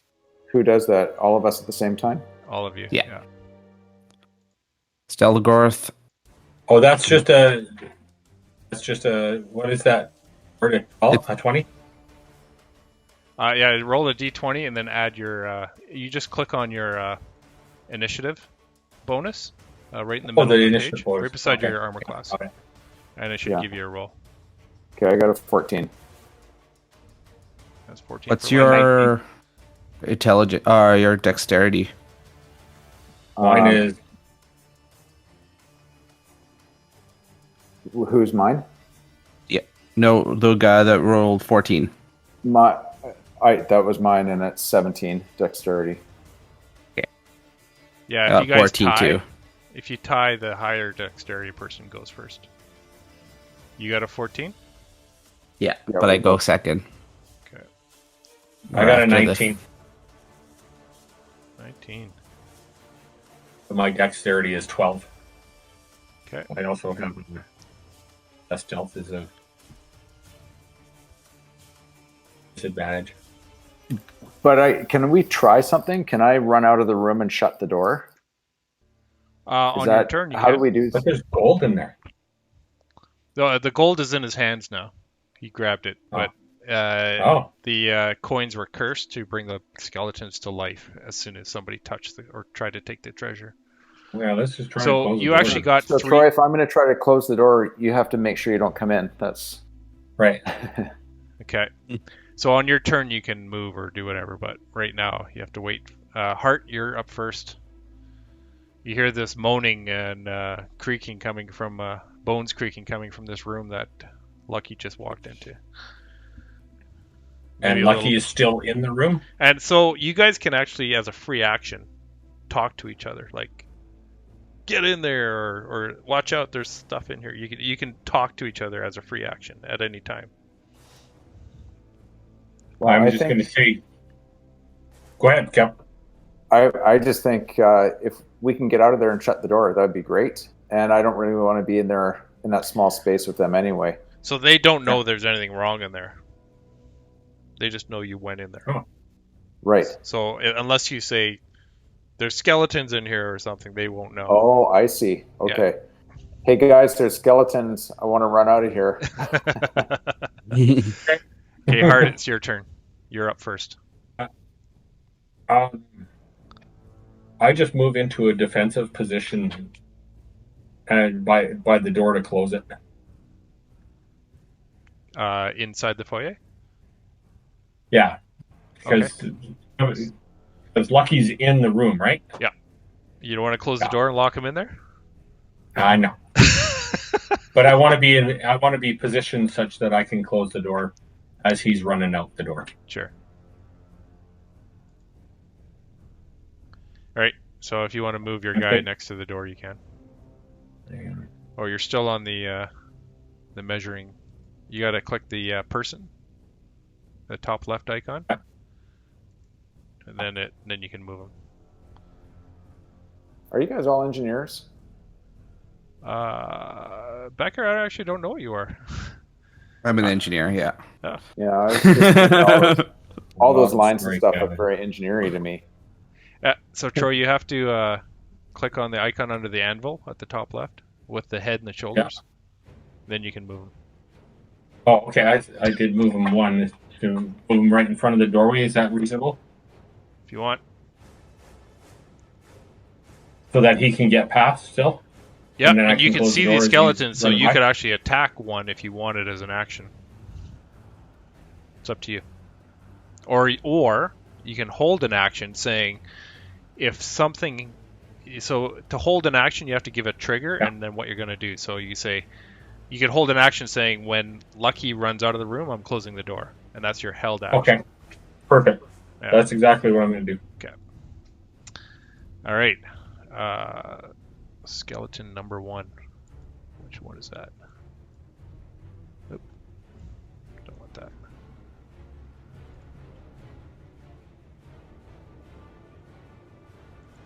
So this skeleton is right to the south of you. They're lucky. He is going to attack you with a short sword. And he rolls, a natural 20. So that Okay. means he doubles his damage dice. Ooh, that's not good.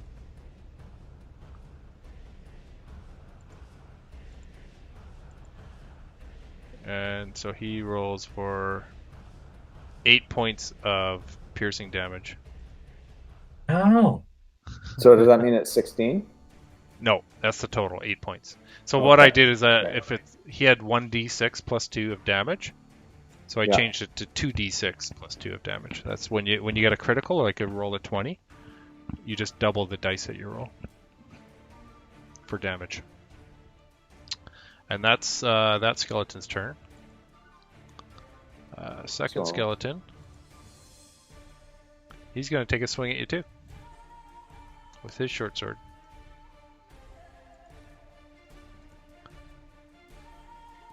Oh, that's a 19. Not having a good day.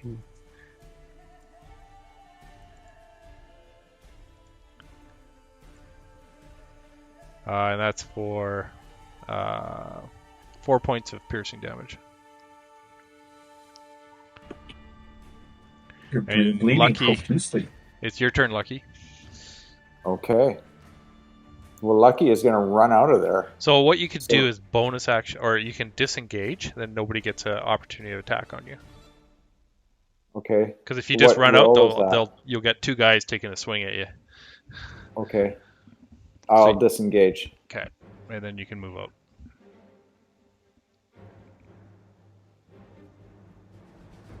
You might as well move your maximum number of feet.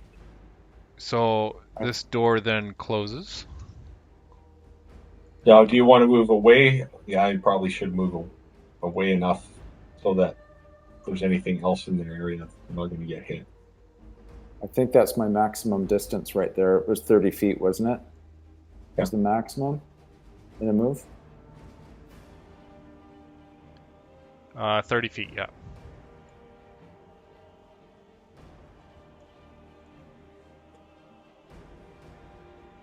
There, I just added a door.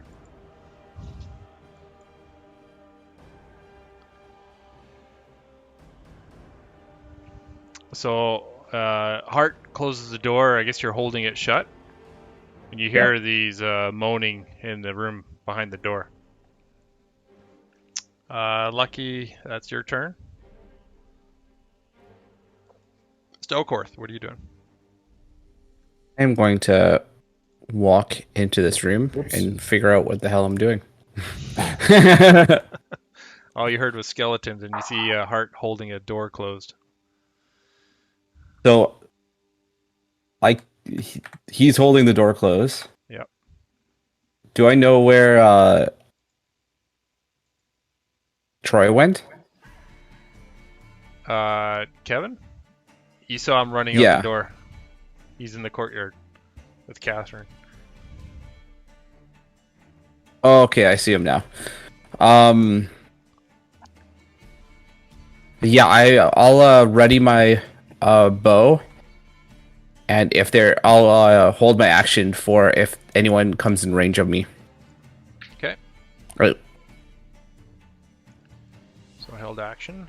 The skeleton that you guys can't see anymore. It's gonna go over to the door, and it's gonna roll a strength check to see if it can open the door. Troy, you need to try roll an opposed strength check to see athletics check to see if you can keep the door shut. So athletic? Athletics.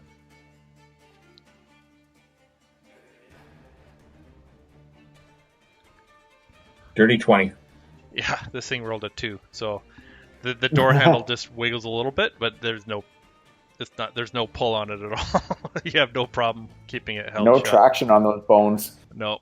And the other skeleton that was piked to the back of the door, it's going to try and disengage itself from the door.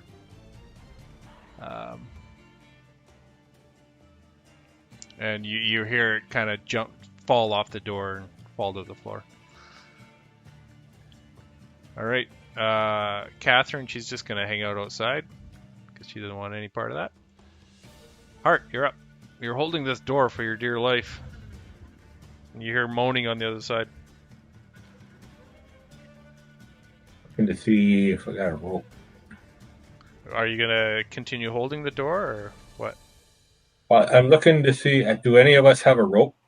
Oh, yeah. We shall have ropes, yeah. We all should have a rope.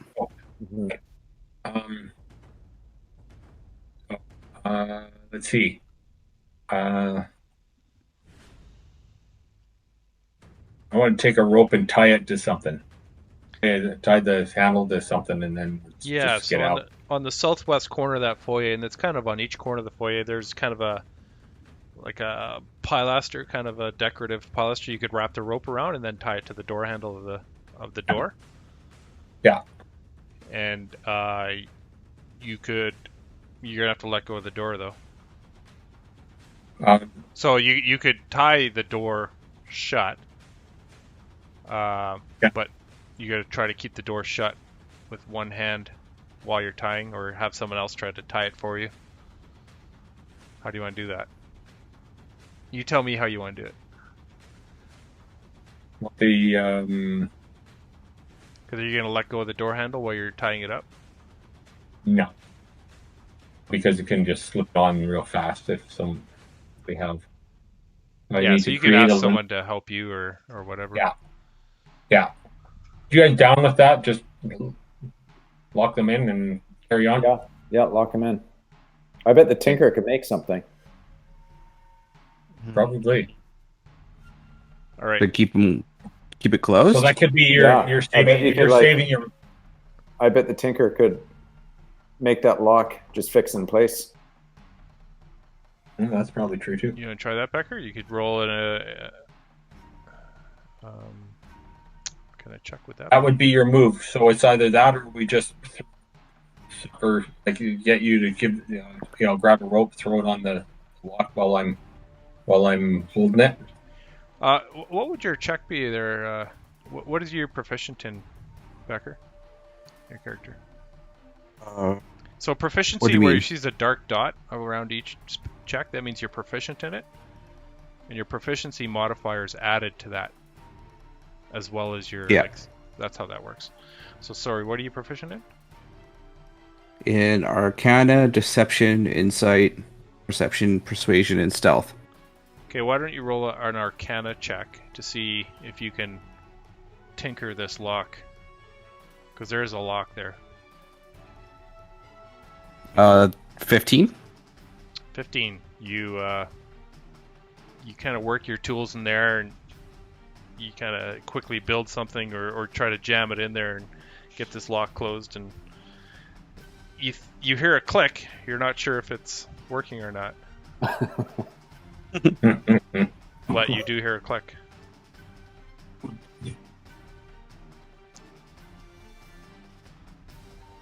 I say to Hart, I think I got it. Maybe let go and let's see if it holds. Why wouldn't I try it? Just test it myself. Yeah, you could do that. Okay. Not using a whole lot of strength, just regular twist on the doorknob. Yeah, it's not turning. Okay, we're done. Nice job. Wait, Nice make job. sure you grab your rope. Right. Well, that's good, actually. Troy, take some inspiration there for coming up with avoiding a battle. So on your character sheet, it's an inspiration. Right beside your hit points to the left, there's an empty box. Yeah. And just click on it. Now I just click it. Yeah. And it should show it just basically ticks it. Good idea. So anytime you roll a d20, you get a d6 that you can spend your inspiration to add to any roll, d20 roll. Oh, okay. At any time.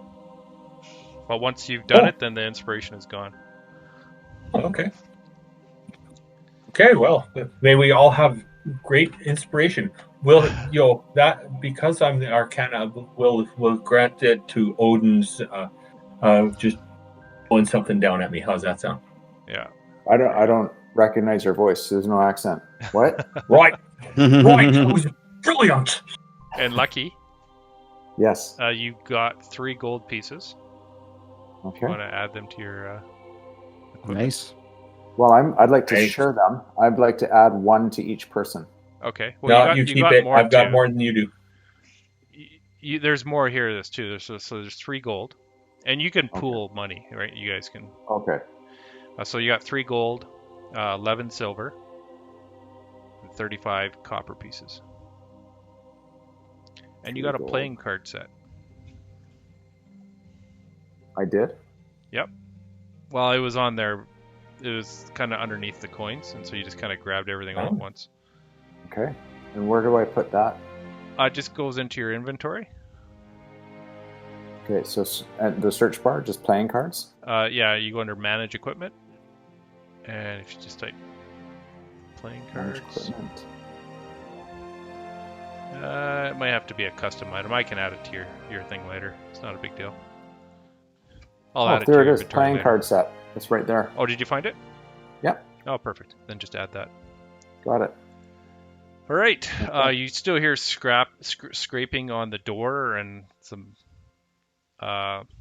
movement behind. You hear movement behind the door, but seems to be holding. These are not strong skeletons, and the rope is tied tightly, kind of. If I was to. Now, we didn't use all 50 feet of that either, by the way. Yeah. You didn't cut it, did you? That's not a great line. What's that? Yeah, of course we did, because we were going to leave it behind, right? Well, yeah, if you want to cut some of it, you can, but... You would have cut it after you tied it, though, right? You have 50 feet of rope, and then there's a coil at the bottom of the column that you tied it to, in the southwest corner of the foyer. Now, was that... Okay, so should I remove the rope from my pack? If you're going to leave it there, or if you're going to cut it. Yeah, I'm going to cut it. Okay, so that is, I would say you just used up 20 feet of rope, so you have 30 feet of rope. Well, just remember you have 30 feet. Okay. All right. You guys are We're out there. out of combat. What would you like to do? Well, I need some sustenance or something because I'm at 8 of 18. That's getting kind of low, right? That's getting a little low. So, does eating do much, or is that? No. Eating just kind of keeps you alive, but you have to take a short rest, which you've already done. You can't take more than...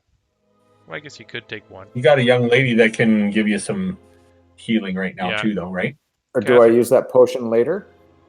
It's up to you. The potion is kind of instant healing right away. I mean, what do you guys think? Should I save it or use it right now? I think you should save the save it for emergency while you're in when combat. you need it. Yeah. Okay. And is that just is it even a turn? It's not even a turn for him, is it? So the young woman, we should ask her to heal me. Yeah, she's just going to do that. Healing word. What did you say, Gord? That potion, if he drinks it himself, it doesn't cost him a move, but if he gives it to somebody else, you can drink it yourself as a bonus action, so it means you still have your action and movement. But if you feed it to like an unconscious party member, that's a full action, and you can like force it down his throat. But right. seeing as Kevin, you're the one with the lowest hit points, hang on to it, and then if you need it, you can take it any time, even in the midst of battle, right? Mm-hmm. All right, you got 6 hit points back.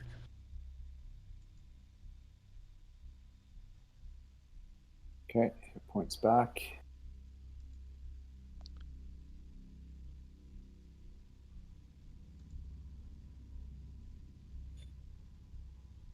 Where do you guys want to go tell?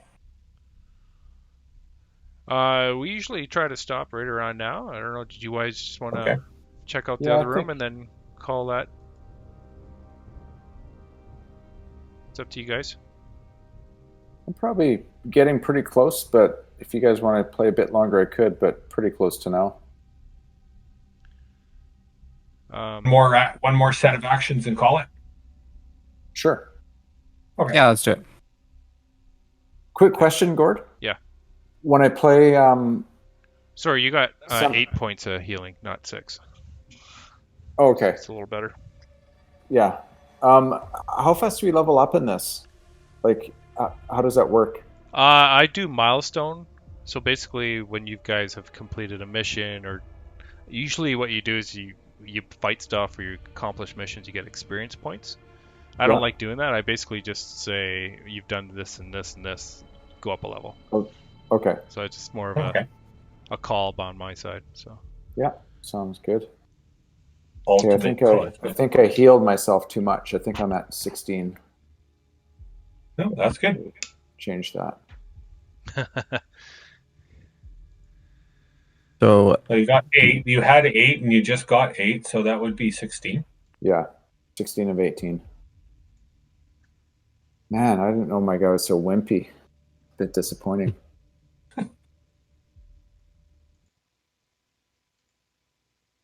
you guys want to check out this next room, or do you want to continue into the open foyer? I tend to like to kind of clear things out as we go, so we got nothing coming and sneaking in behind us. That's just me. Okay. How about you guys? Yeah, that's a good idea. Good. Who's going to go in? I want to go into stealth. I'll move out of the way. Or can you see, though, if you go in? Because he cast that spell on me. So you can also listen to doors before you open them, or there's things like that you can do. Yeah, I guess it's dark, right? So I'm gonna just go up to the door and just stick my ear to it and see what I can hear on the other side. Okay, roll a perception.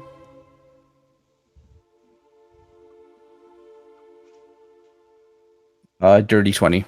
Dirty 20. So sounds like you hear a pen on paper, like somebody writing on a letter. And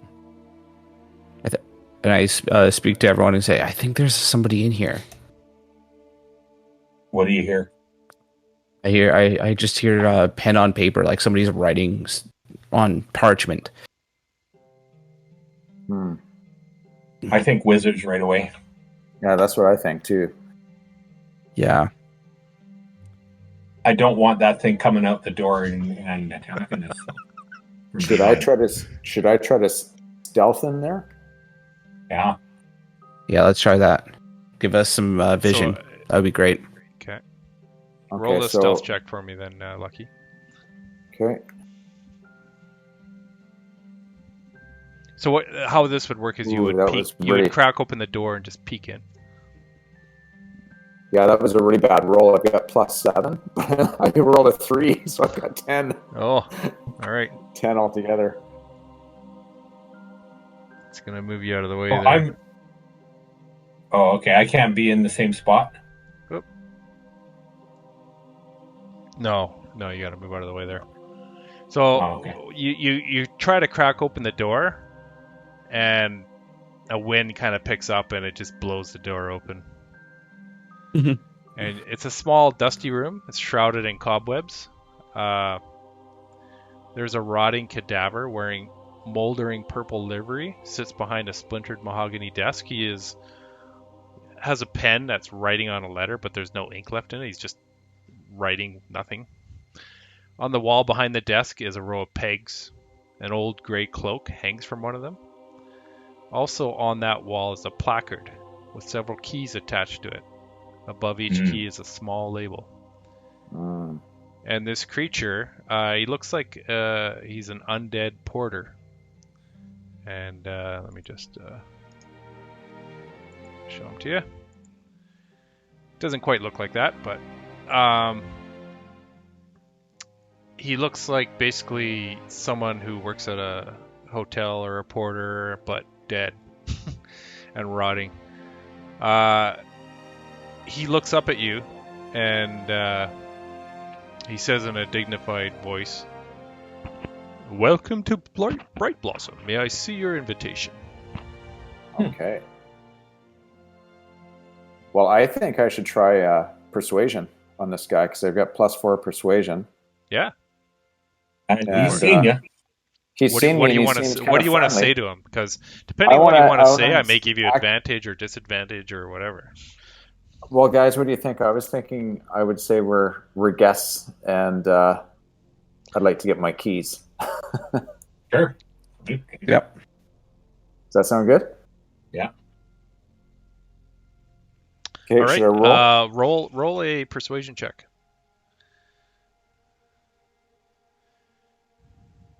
23, 19 plus 4. 23. Wow. You are smooth. He looks at you. Oh well. Sorry, you said you're leaving, or just arriving. Just we're checking in. Okay. And he.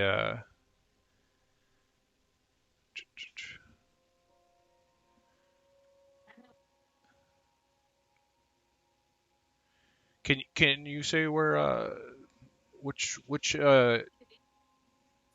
reservation are you under? What is your name? What was the name of the What was queen? the Valentine? No. Van. What were their last names? Whatever Van those Thorn? people are. Yeah.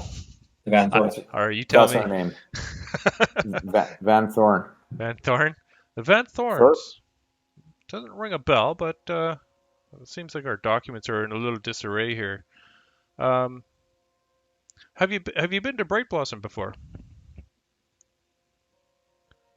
No, we haven't.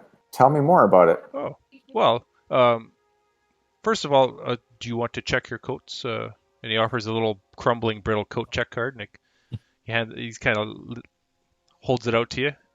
No, that's okay. I'm a bit chilly right now. Okay. Yeah, he can provide you directions to any location on the ground floor. We have lavish amenities here. We have a music room, we have a observatory, an aviary, a library, some revitalizing baths, and a grand ballroom. Does he have a map for us? No, unfortunately, I don't have a map. It's all within here. You're free to explore.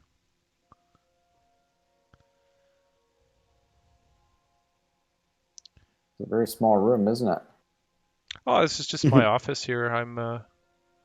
This is where I work. Have you seen many guests lately?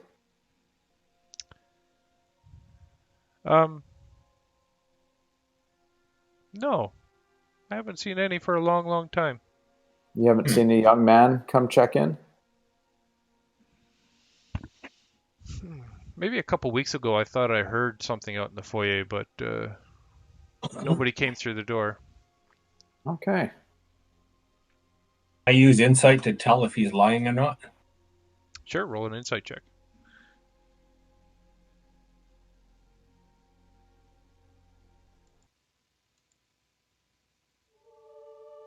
7. It's hard to read. Got no flesh on his bones to really kind of give away any That's tells. fair enough. What's our young lady doing? She's kind of staying in the corner there. She's kind of peeking through around the corner as you're talking to this thing. Right. She's nervous. So you said there's keys in here? Yes, there's Lots of keys? 3 keys. And Sorry? Can I practice a sleight of hand and try to take them? Why don't I just ask for them first? Okay, good. What do you guys think? Should we ask for the keys? All of them?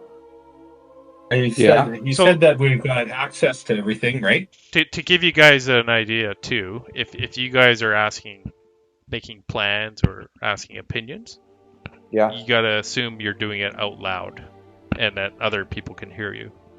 Right. So going forward, just understand that if you're saying, "Should we kill this guy?" it's going to be like, "Huh?" Okay. So yeah. So it needs to be like I'm imagining that I'm having a conversation with him, and I need to tell you what I want to do. You could step out of the room and close the door and say, "I'll be right back," and then discuss stuff. That's also a possibility. Okay. Yeah, because we're outside actually, so your friends are waiting for you outside. Well, since I'm in here, I'm gonna ask him, since my persuasion was so good, if I can have the keys. So should I roll that again? Just one sec. Just reading about that. He says, which key would you like? We have the music room, the aviary, and the library.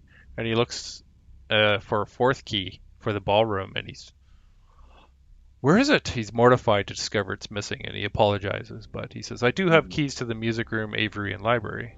Where did that key go for the ballroom?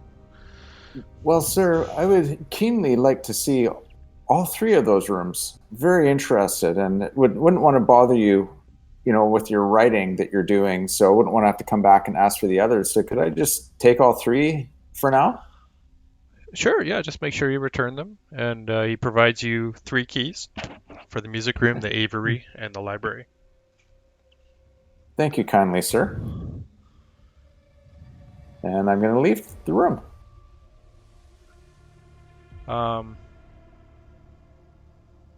What's your passive perception? Actually, I think I have it here. So passive, if you look on your left side of your character sheet, just under your ability scores, there's passive perception, passive investigation, and passive insight.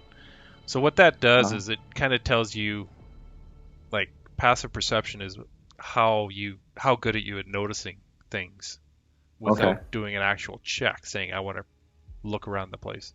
It's more like you're strolling by and then you see something glittering on the ground or something like that. So if you're observant, sort of thing. Yeah, exactly. And passive intelligence is like investigation, where, hey, I think I saw maybe a trap or something. And insight is you could passively say, I think he's lying. So those are things where you're not actively doing those things, but just, yeah.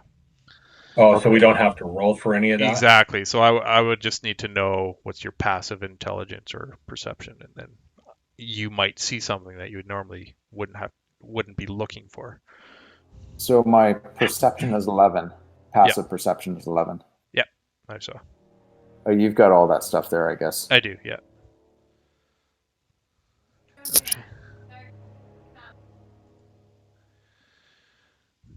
So we shut the door? If you please, yes. I have a bunch of work to do. Write lots of letters to write.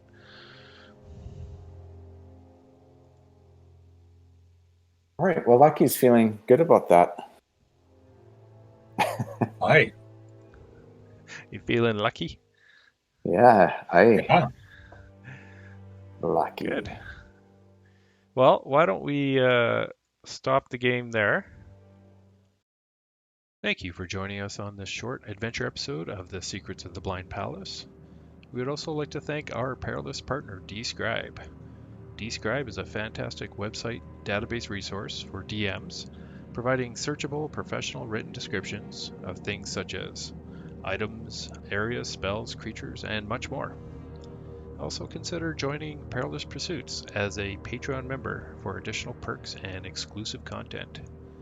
For more information about Describe, including special offers, our Patreon link, and to check out some of our other adventures, go to www.perilouspursuits.com.